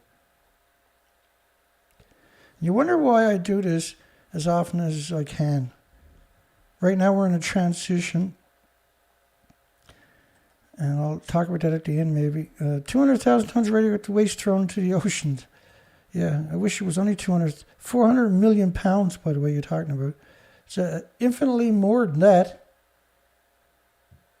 Like, if you put in the context of all the fuel pools, if you put in context of what they're pumping into the ocean from 440 nuclear plants worldwide every day, and you add it up over the lifespan, it makes this number look irrelevant. As recently as last December, a container ship loaded with padlocks, but was actually containing high-level waste from India, destination unknown, was seen by Kenyan. We covered this, by the way, when it happened. Was seized by Kenyan and health officials off the coast of Africa. And dumping solid waste become less common after the practice was banned in 1993 by the London Convention on the Prevention of Marine Pollution, but radioactive water continues to flow unabated. The United States is currently spending more than $1 trillion to replenish the harmless tritium, which doubles the impact of a nuclear weapon, by the way, and its nuclear warheads. Imagine if you took $1 trillion and put it towards renewables and storage. Problem solved, and everybody got a future. You put it in this, you give it to this savage, this bunch of rapists and murderers, and it ain't gonna be a good scenario. That's what the military is, rapists and murderers. That's what they get paid for, to rape and murder. They might not want to admit it, but that's what they're going to end up doing when they go to war. We know, we've covered it for a long time. The safe levels of tritium in drinking water measured in becquerels, the number of disintegration per second, varies widely by countries and jurisdictions. In the United States, it's 740 becquerels per liter. California recommends 15 because they listen to the studies. And 15 is, you can't get rid of it, so you got to recommend something. The European Union allows 100 becquerels because they're scumbags. California has only 15. But Canada, unbelievable. After a spill from nuclear reactors, with an S, by the way, on Lake Ontario in the 70s, the country's disgusting betrayal, Atomic Energy Control Board, that is there to promote nuclear, not a regulatory agency, and has the arrogance to set the safe limits. In drinking water at a whopping 40,000 becquerels per liter. That's unbelievable. The definition of evil doesn't cut it for these people. And a lot of them are still alive. They should be hung by the neck. We should bring back the death penalty here in Canada and prosecute these degenerate mass murderers. And there's so much, even now it's at 7,000 per liter, because there's still so much of it in the lakes, in the fresh water. It's surreal. That's a surreal statement right there, folks. And not only that, the debate about the tritium often ignores the more dangerous chemicals, that's the point of it, right? and it's not even calling it what it actually is, tritium-3H, because tritium don't come from a reactor. Tritium-3H does. 2 neutrons and a proton. After thousands above-ground nuclear tests and radioactive releases, a good portion of the world's background radioactivity was produced by human beings. A good portion. 220 million atoms per liter of rainwater of iodine-129 with a 15 million year half-life is not a portion, it's a majority, and exceptional. It's the most of anything. There's more man-made now in the environment. The natural stuff is innocuous and benign and harmless. We're acclimated through genetic superior selection. It's the very fabric of space dust. It's humanity itself. You can't have life without the potassium. Your body replenishes, uses it and replenishes. It's called homeostasis. Your body regulates it like a thermostat regulates the temperature in your house, or cruise control regulates the speed of your vehicle. Your body regulates that you can't have any more than your body naturally needs. It's harmless. Your body needs it. There's potassium in everything. Last December, Representative William Keating, who represents Plymouth, received an email from the non-regulatory committee informing him Holtec would be dumping more than 1 million gallons of the radioactive fuel pool water into the Cape Cod Bay. We covered that beginning as early as January 2022. We covered all of this. No one knew exactly what was in the water. No studies would be done. No public hearings would be held. And after protests from Keatings and other officials, the non-regulatory committee apologized for misunderstanding what was happening at the plant when it was their job, allegedly. But it's not, is it? Holtec issued a press release promising not to dump the waste in 2022. It said nothing about what might happen the following year. Colluding with an industry known to cut corners, earlier in the year, the non-regulatory committee had announced it would not review but merely acknowledge the receipt of decommissioning plans. So it wasn't going to review the decommissioning plans. The so-called regulatory committee, drafted by a private company. In other words, no oversight whatsoever.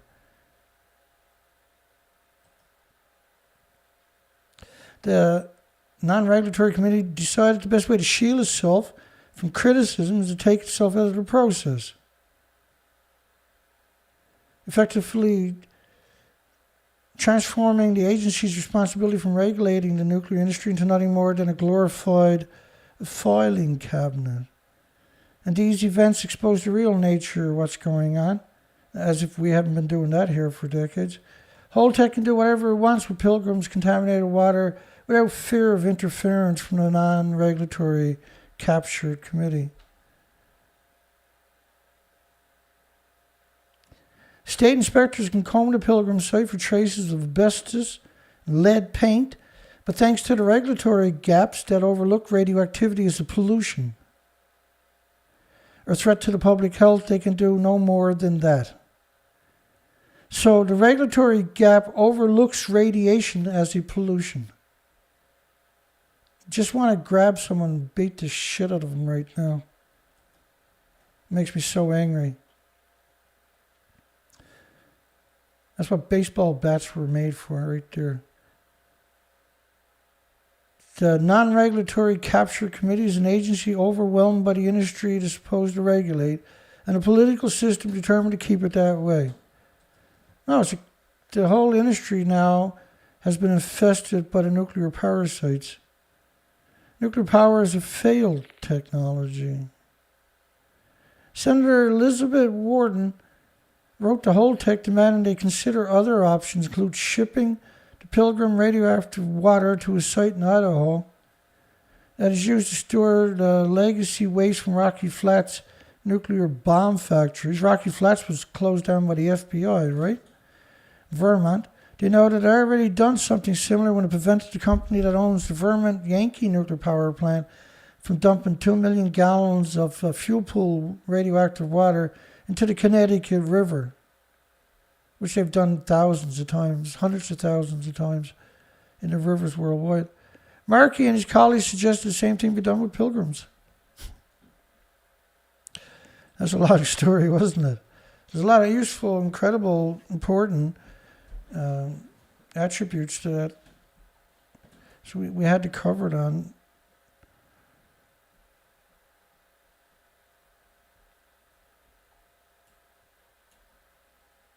Oh my God. Okay, so this next bunch I got for you is headlines I had gathered up, but I don't know what's there, so let's run through it for a bit of fun.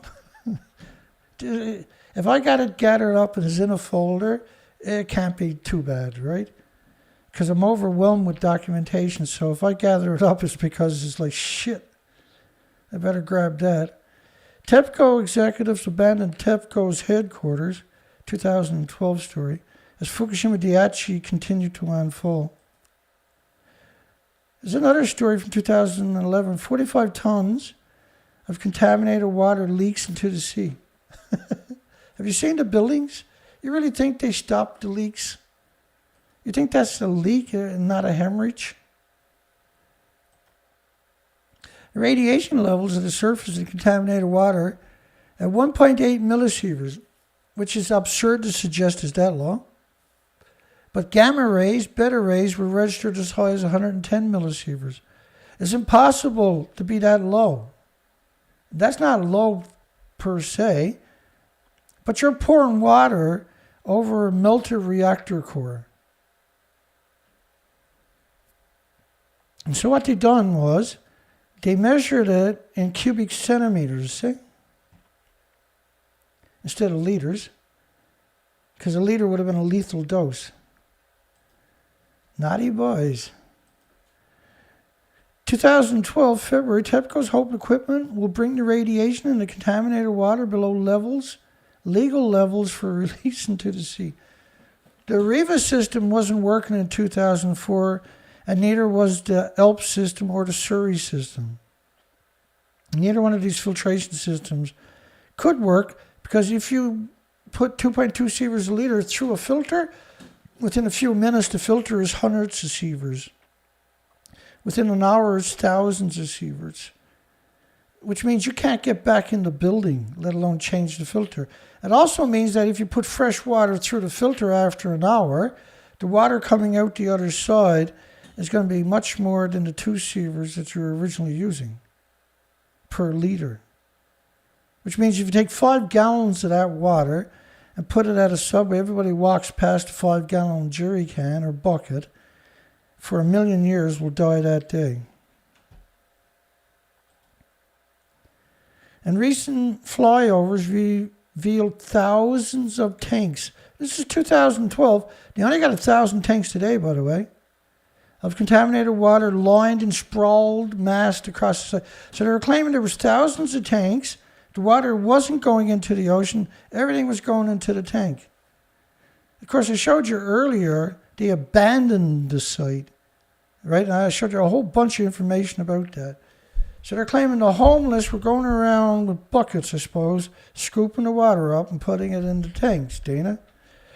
In a UN conference this week, TEPCO announced it will install a new machine to remove the radioactive material. And TEPCO wasn't a decommissioned, still isn't, and a decommissioned authority.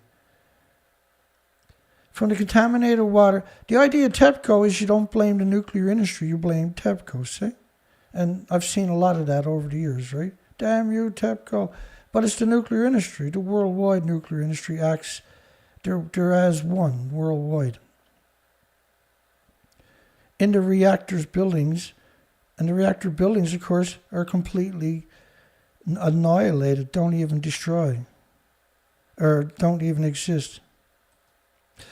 Contaminated water accumulating, this is 2012, just after the first anniversary, still poses problems for the nuclear industry disguised as TEPCO. Water is crucial to the continued safety and stability of the Fukushima Daiichi. TEPCO is injecting hundreds of thousands of gallons into the reactors every day to keep them from overheating. Hundreds of thousands. The reactors typically need 1 million gallons a minute to stop from overheating. So once they overheat, they're going to need a lot more, which is 1 million gallons a minute, which means you can fill up all the tanks 6 times a day. But they said they had thousands of tanks in 2012. They had 1,000 tanks in 2013, 1,200 tanks in 2014, 900 tanks in 2017, and 1,000 tanks in 2019, 1,000 tanks in 2020, 1,000 tanks in 2021, 1,000 tanks in 2022. How many tanks did you fill up in the last 9 years? If they had 1,000 tanks in 2013, 1,000 tanks in 2022. Right, so the media and the universities and everybody just keep regurgitating the exact same lie, and it'll never be the truth. And at some point, we're going to hold them accountable for what the genocide, the mass genocide that they have created. Currently estimated to be leaking. Every time you hear that word, I just literally want to strangle somebody. In the industry, of course. Does that building look like it's leaking, or does it look like it's all already gone? Really, right? After being used to cool the reactor, they claimed the water was going through a processing facility. This is 2012. That the radioactive substances are removed to an extent, some of the water is then recycled as coolant. And the remaining portion is placed in tanks. And this is 2012, and the storage capacity could eventually run low, raising the possibility TEPCO may resort to dumping low-level radioactive water into the Pacific. Since mid-June, it is estimated that cesium activity has increased by 15% due to fuel decay. Again, the word cesium is meant as it's happening, but it's meant as a distraction. The water problem is one that's going to go away. TEPCO has to keep constantly smothering the reactors with water for cooling until the melted fuel is removed. You'll not be able to fix all the leaks. The building is completely destroyed until the fuel is removed, which means that for now, no alternative method will stem the contaminated water from continuing to pile up. Aside from the laws banning the deliberate dumping of nuclear substances into the ocean, Japan's is a fish-eating nation. Okay, so they're claiming in 2012 that they had a filtration system. Hard cases, aren't they? Let me show you a little bit about that.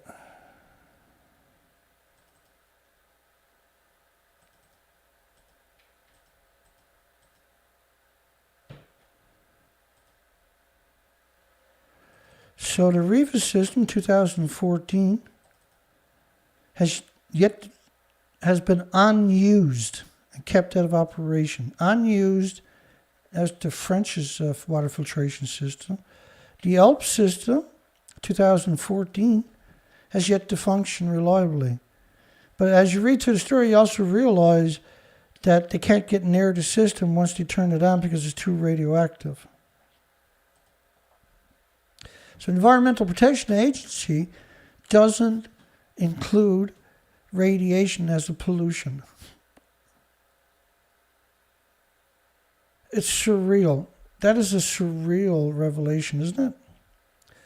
Chairman of the Japanese nuclear regulators blamed declining workers' morals for the Fukushima leaks.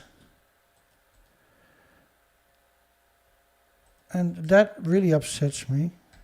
Because the workers are the homeless and the destitute and the victims of society, the immigrants who don't speak the language. And how do you stop a leak at that? How does that happen? How the frick does that work, you sack of shit? You're a revolting parasite. You're a despicable sack of shit. You're a revolting sack of shit. This is why I should have reviewed this before I went. The majority of the workers on site are subcontractors. Now, I showed you at the beginning as the homeless, the mentally retarded, the victims of society, the immigrants who don't speak the language. Why are the subcontracted workers there? Because TEPCO does not want to unnecessarily expose their key on-site personnel. Right now, humans cannot even enter the buildings due to high radiation, so the intricate knowledge of the buildings is not as helpful as will be down the road. That person is a despicable, disgusting parasite. Currently, TEPCO is stuck in a holding pattern and using expendable, aka red shirt for all the Trekkie fans, subcontracted workers. Are expendable homeless people who are paid minimum amounts, $11 a day, sent in to do the most dangerous work and get blamed for all the mistakes, instead of the nuclear industry, which should be blamed for all of it. This week, TEPCO confirmed the reason why radioactive water leaked from the storage tanks is because TEPCO decided to purchase storage tanks that are now welded rather than bolted in order to save time and money. Levels of contamination on the site of Fukushima soaring as the typhoon slams the site. They announced on Thursday 140,000 becquerels per liter of beta collected in a water sample from a ditch that runs into the Pacific. On Tuesday, the utility measured 59,000 becquerels in water sampled at the same location, 11 times greater than the 5,000 becquerel reading taken on Monday. Well, whoever done that would have died that day. Do you think that they're being honest? Do you think they really got the fuel pool at the top of the building that don't exist? Is there actually anybody out there on the planet that freaking gullible? Is there anybody on the planet gullible enough to think they got the fuel pools that were high above the wreckage, the guts hanging out of it? That was a 190-foot building over there, Reactor 4. I don't know. Reactor 2 core melted through the containment vessel. March the 30th, 2011, 20 days after. Workers lost the race to save one of the reactors. Lost the race. Now, I don't actually remember any of this, to tell you the truth. I don't know when I gathered this up. This was a folder I found yesterday, I think it was.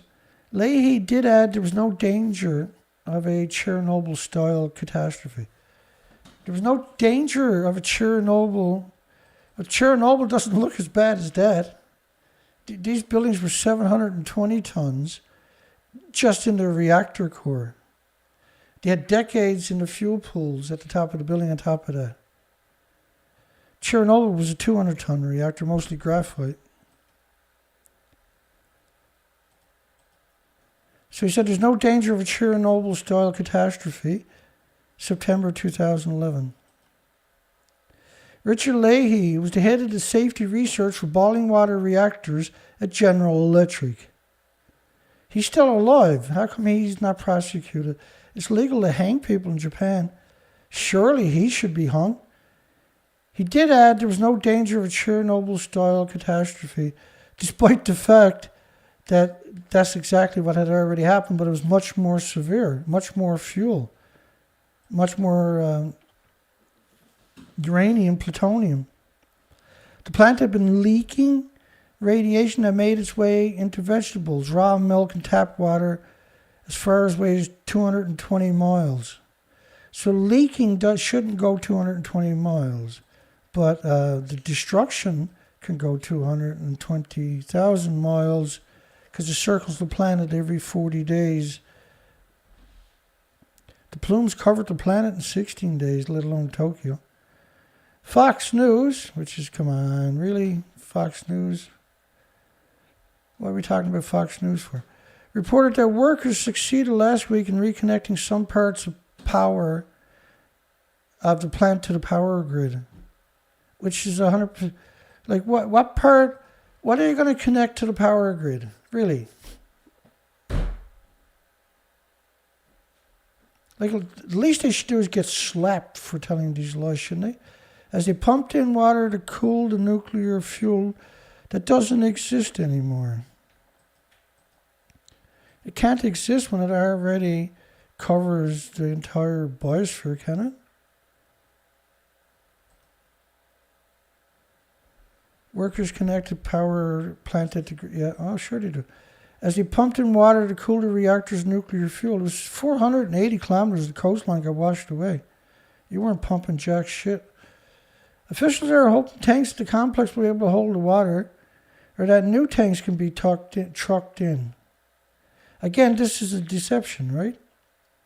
On Tuesday, officials from the Nuclear Safety Commission, an expert panel, Nuclear Safety Commission, nuclear regulatory agencies, International Atomic Energy Agencies. These are all goblins. These are captured at best. They're not. The word regulatory shouldn't be utilized in their names. It's absurd to suggest that there's somehow safety or somehow regulatory. Other possibilities include digging a storage pit, recycling it back into the reactors, pouring it back in at 9,000 degree Fahrenheit temperatures, atomizing and aerosoling it and releasing it into the environment. These are dirty bombs by the cupful. Or even pumping it to an offshore tanker. The idea was to trick you into thinking it wasn't going into the Pacific, right? But you can see way back then that the lie was in full mode. The latest mishap came Tuesday because of the nuclear industry, by the way, when 3 workers trying to connect a pump outside of Unit 3. 3 workers were trying to connect a pump outside of this building over there. One of them was named David Bowie, a famous rock singer, Dana. Oh, yeah, that's right. I remember that. Though they were wearing suits meant to be waterproof and protect against high levels of radiation. These are paper suits they're talking about, folks. The media has no problem lying. That's the only thing it's good at. They quickly washed it off and we're not injured. It doesn't work that way.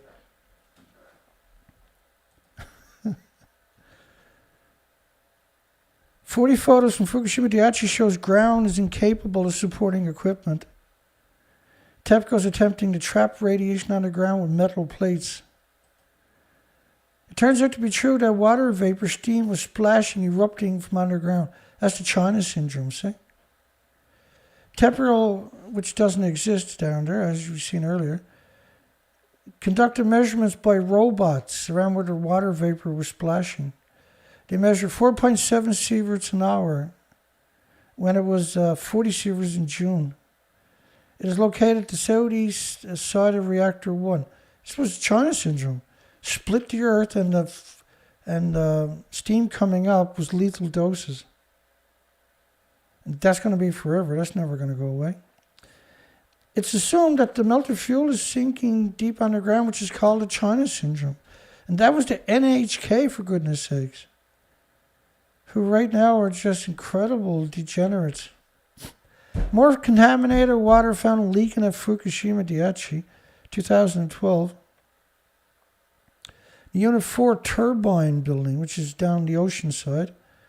Source of water was traced back to a pipe which carries contaminated water from Reactor 3 to a temporary storage facility. It was found to contain over 75,000 becquerels per milliliter. You know, it's pretty wild when you're measuring it in milliliters. Which is 0.001 of a liter. The numbers are insane. So they didn't want to tell you the numbers, so they used milliliters. I don't know if I've ever heard them do that before. Where they measured in milliliters? I've never actually seen them do that before. Just 75 million atomic decays per liter. There's some serious nasty stuff. Japan to use non-existent American technology to remediate contaminated hazmat suits at Fukushima.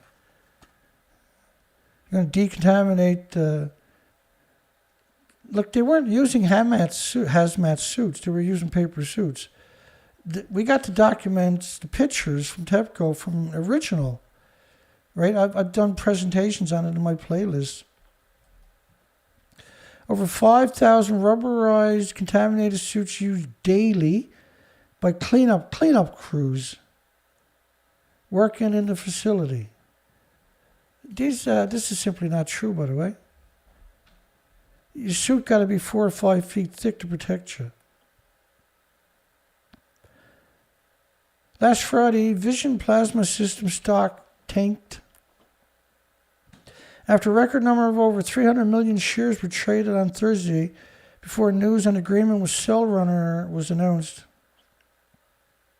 On Thursday and Friday, if traders timed their actions perfectly, they potentially could have doubled their investment quickly. bought and sold double your money in one day. After financial analyst website Hot Stocks noted, the company hasn't announced any financing, so how could they even manufacture the units is a bit of a mystery. That's the nuclear industry looking for a scam, jumped on it. Built inside two 40-foot metal containers, units claimed to be capable of converting up to 5 tons per day of hazardous waste and other matter into recyclable metal ingots without air emissions or ash from the gasification process. The Arcmaster 1 is normally started on diesel fuel and then is self-powered after 30 minutes of operation by using the gas created by the plasma.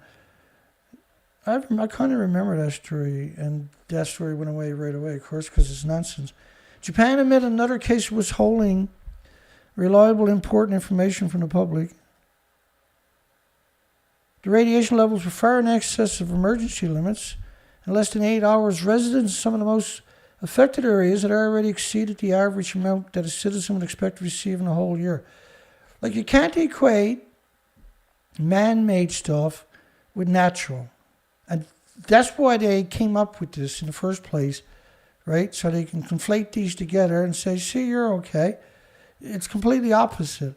That a single atom sequestering your muscles, your organs, your bones, your body attacks it for the rest of your life with white blood cells, displacing your red blood cells, which means less oxygen, less nutrition permanently, and that your body now, your immune system is compromised, more susceptible to pathogens and viruses.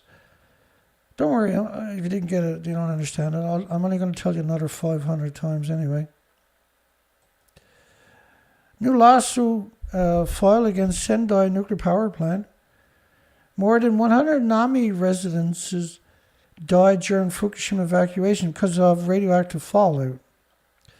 Rice farmers, which should be shot anywhere in that part of the world, is almost sacred in rural Japan, and the government protects farmers with tight restrictions on imports. But they'll poison everybody with exports. Many farmers are too close to the nuclear disaster to return to the fields. Others have gotten a go-ahead, even with the risk their harvest maybe end up being too radioactive to ship. If it's it might be too radioactive to ship. It's too radioactive to grow. It's too radioactive to be there in the first place. A lot of them, after a couple of years, couldn't even walk. They were so debilitated. For the rice to be sold, it had to be tested, every grain of it. All 850 million pounds they ship worldwide each year to genocide. For the first 10 years, most of it came to Canada. For their rice to be sold, every grain of it has to be tested. A handful of farmers gave up growing rice and are switching to flowers, because it doesn't require radiation checks. Growing anything in a nuclear wasteland should be crime. But Congress in America lacks the authority to make it a crime to poison people with radiation. That should frighten everybody left on the planet. And yet another sad reminder of how the March 11th disaster in Japan continued to claim victims. A 62-year-old evacuee from Japan's prefecture made a brief visit to his radiation-contaminated home, walked to his shuttered shop, and hanged himself in a storage space.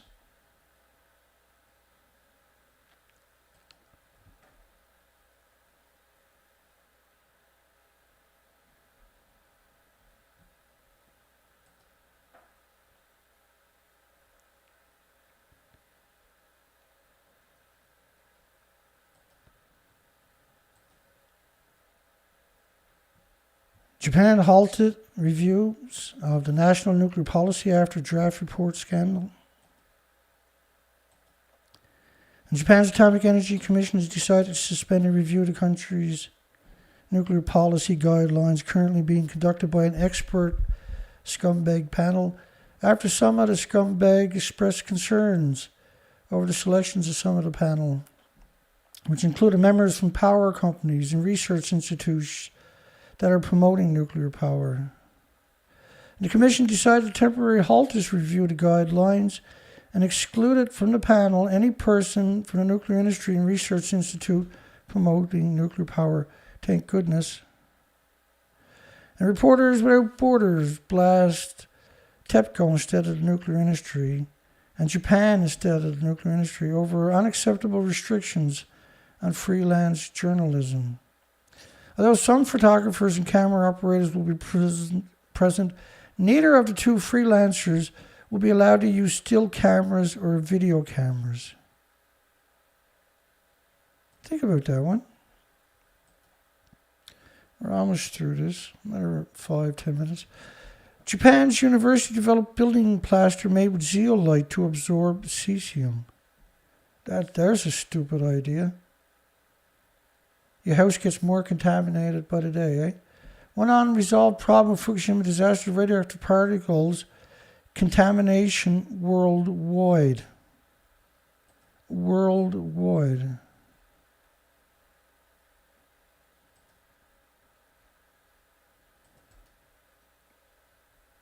Worldwide.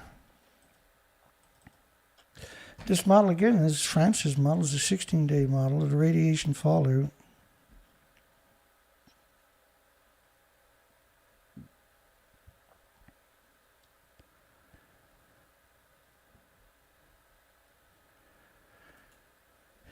Yeah.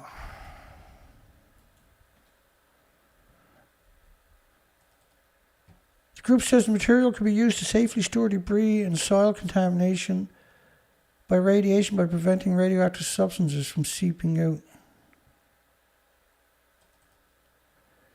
Cesium levels in rats near Fukushima Daiichi found to apparently rise in proportion to concentrations of atmospheric radiation. NHK reports over 3,100 becquerels of cesium per kilogram was detected in rats, little small rats, and 30 kilometers from the plant, compared to 790 becquerels per kilo in rats by Ibaraki City, 70 kilometers away. Cesium. What about the uranium, plutonium, americium, the neptunium, the strontium? Memorializing the non-catastrophic Fukushima nuclear disaster by Linda Guttner, Paul Guttner's wife, right? You know, Helen Caldicott's crew.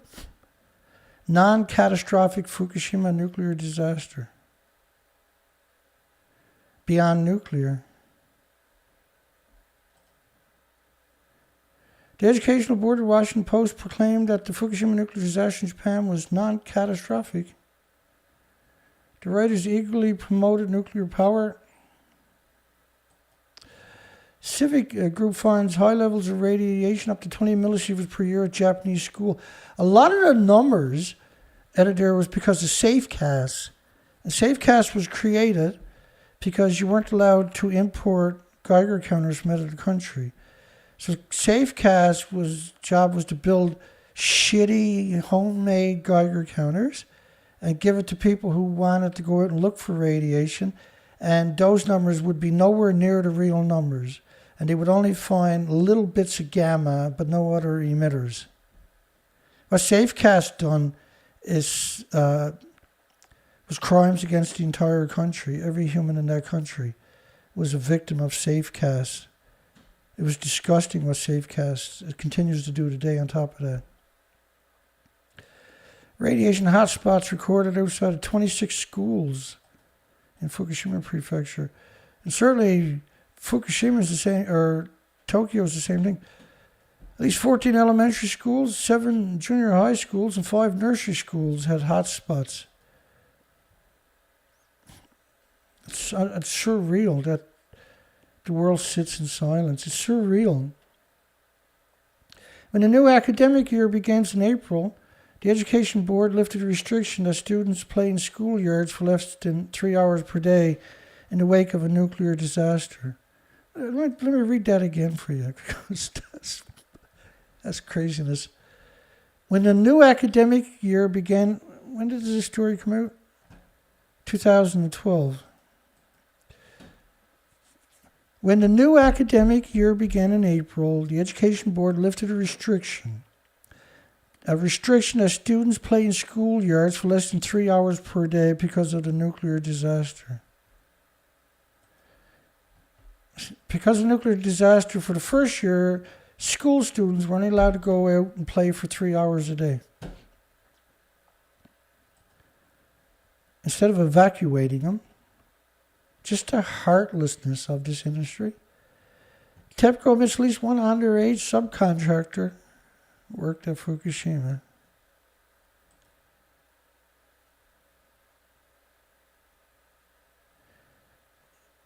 Engaged in work to create a hole in the outer wall of the Unit 2 turbine building, which was incredibly radioactive. They claimed he received 2 millisievert of a radioactive dose during his time spent working. I mean, that's absurd to suggest that at a nuclear, like the community's 60 miles away, you get a bigger dose. Right at the multiple nuclear meltdowns, you're only getting 2 millisieverts. Like, it's hard to imagine there's anybody in the entire nuclear industry that has human attributes. I just can't find evidence of it. I can't find evidence that any of them have any attributes of the humanity into them. All I can find is monsters. Incredible monsters. Insidious, revolting, relentless, on top of that, monsters.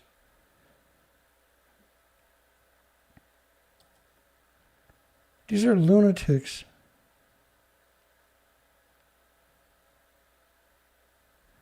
See, you're not. When they say 5 microsieverts per hour, you're talking about, 500,000 atoms per cubic meter in the air. They use microsieverts to manipulate and deceive and trick people. When is evil going to be called evil, I wonder? New Zealand scientists voiced concerns over a most unusual event in 20 years of studies. That's 2012. I don't know what the hell this is either. Scientists in New Zealand are voicing concerns after monitoring the mutton bird population as it traveled back from spending a northern summer in Japan after a nuclear meltdown. The birds return to New Zealand every November to mate, but the Department of Conservation researchers says the birds that did return were in poor condition. We won't know if they died up there or in the North Pacific. Taylor said the research exhibited such a significant drop in numbers. He admitted it was the most unusual event in 20 years of studying the bird numbers, adding the condition of mutton birds suggests they did not get the food in the North Pacific they usually do. They had leukemia. They couldn't uptake any food anymore. The ones that did manage to survive.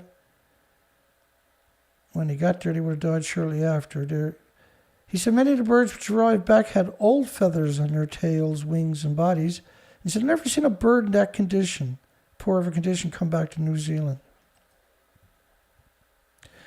U.S. researchers requested samples of the dead mutton birds, which were found on the coast of New Zealand, so they could be analyzed, with expectation that some of them absorbed some level of the word. Every time I hear the word cesium, I want to take a baseball bat to a nuclear scientist. Because it's so evil to continuously do that. And there you go. We made it. Kind of.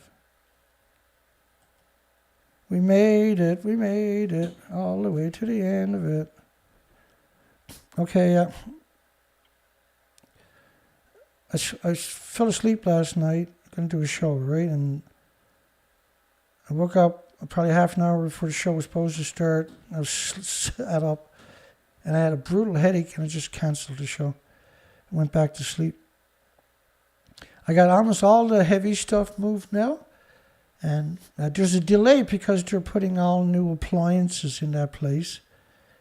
And so new fridge, new stove, new everything. That's pretty cool. And so it's worth the delay, right? On that side, I'm kind of, over the next couple of days. Now, the transfer of the internet it looks like Wednesday before I'll get internet at that place. And so I'm going to leave everything here and do a Sunday night show. And then Monday, move everything else there. Because I can move in there on Monday, by the sounds of it. And between now and Monday, I'll have everything else moved there. But I'll leave the studio, everything in the studio, right? And then I'll move everything out of the studio the next morning. And then it'll be Wednesday before I can start doing broadcast again. But because they called me tonight, there might be a few problems. I might not be back by Wednesday 100%. They were having a hard time finding the address. Excuse me. A little bit of sniffles tonight.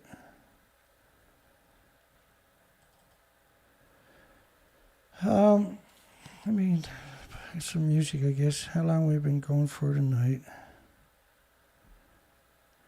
So this is a good show, a little longer show, obviously. But because we missed the show last night, you can't actually catch up once you miss your show. So you do the best you can. And then I had all those headlines I haven't even went through that we covered at the end of it tonight. And if I get the okay to move on Sunday, I'm not sure what I'm going to do. I would like to do another show on Sunday night, so I should leave all equipment here and just do the show and then move everything Monday and set it up Monday and Tuesday. And by Wednesday, we should get the internet hooked up over there, and then we're back in stomping business. Some of you might have noticed that the description I put out an appeal to raise some money basically ran dry, and I'm not even moved into the new place. Hopefully, though, moving there will save me money. I won't end up in this position again. That's the theory, right? And so we got to raise something because I got nothing now for the rest of the month to make it through till my pension at the end of the month, because everything is invested in trying to pull this off, and I'm doing everything by myself, which is absurd. It's just absurd. But the nuclear, coming out and greasing the nuclear industry every day is more important. So I got to make the sacrifices. Not the first time, won't be the last. And if I don't ask, then nobody knows, right? But, you know, you can also buy merchandise at the bottom of my description to get a conversation going. That's another way to do it. Donations there's only two ways. They're both at the bottom of the description. Always, on every video. Let's come and say goodnight to everybody anyway. James just volunteered a payment. Thank you, James. I know it can't be easy. You've been doing it for so long. Thank you again, my friend. Andrew, pretty quick. Good night, everybody. Snakes and doggies. Albert. Let me come down, shout it to everybody. Richard, Dana Nasana. Hi, Dana. Thanks again.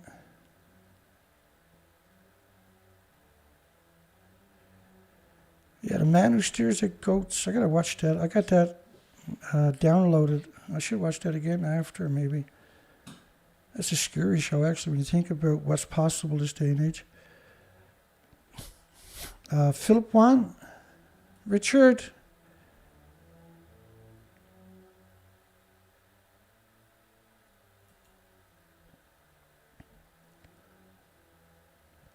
Conrad. Good night, everybody.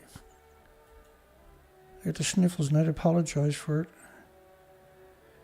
But we still got to do the work. Still got to have a conversation. Provoke. God bless everybody. Hugs for everybody. Have a great weekend. unless there's major story break, and I'll be back Sunday night.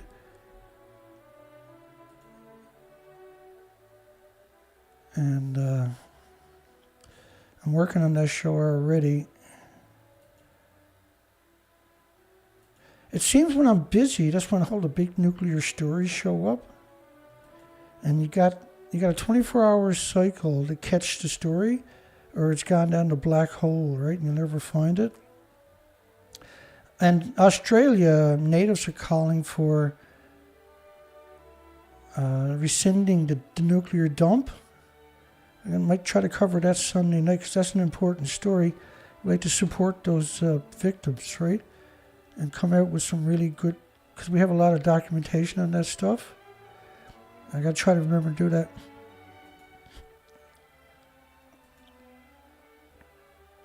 I'm just scrolling quickly down through the name. Don Vincent, Port Angeles.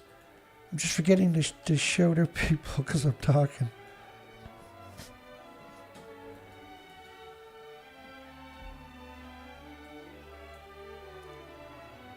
Naked HD, what the hell, man? Oh, my Dana and Asana got that one, eh?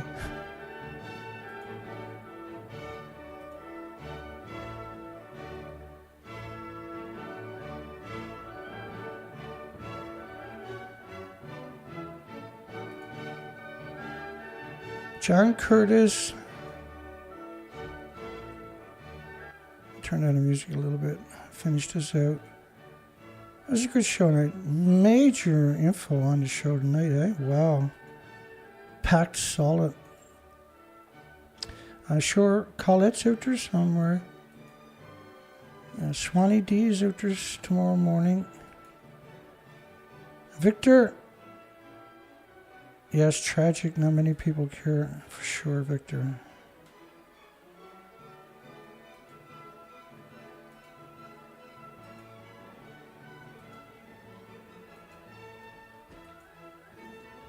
Probably going to miss a few names, and we're going to go look at the poll here before we call it.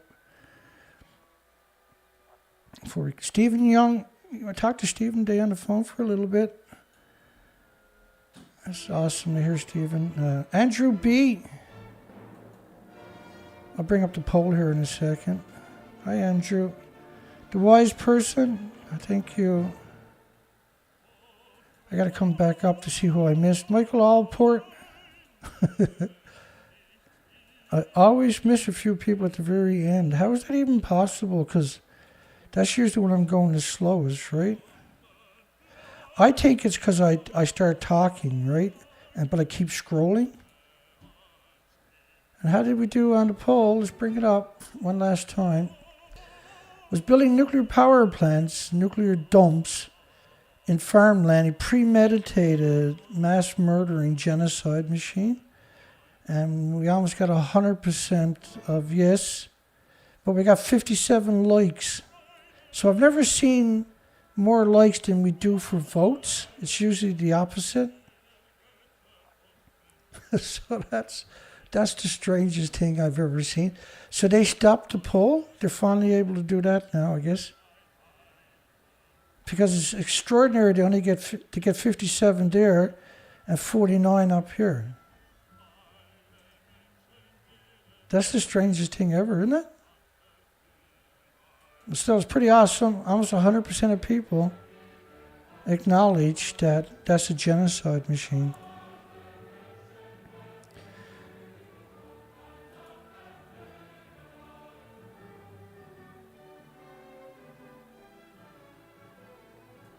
So yeah, that was an amazing, really, truly amazing, a bunch of information there tonight.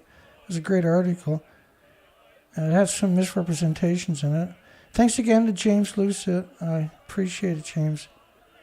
More than I can possibly articulate. So that takes a huge pressure off me.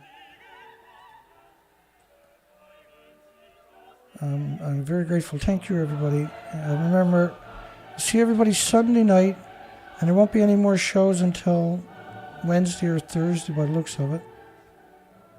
So try to catch Sunday night show if you can. Don't forget to give us a thumbs up. Don't forget to give us a thumbs up if you're watching and made it this far into the video. Costs a little and goes a long way. God bless everybody. Hugs for everybody. We'll see everybody on Sunday night, showing Lester's breaking news. And then I'll come out and try to keep a short video, but we'll have to come out and... It's usually earthquakes, right? It's typically the breaking news. Good night, everybody.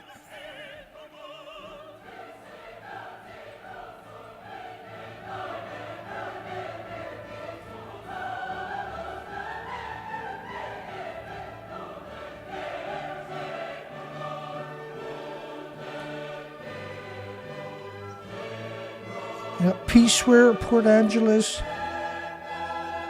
Anybody I missed, my apologies. See everybody in a few days. God bless.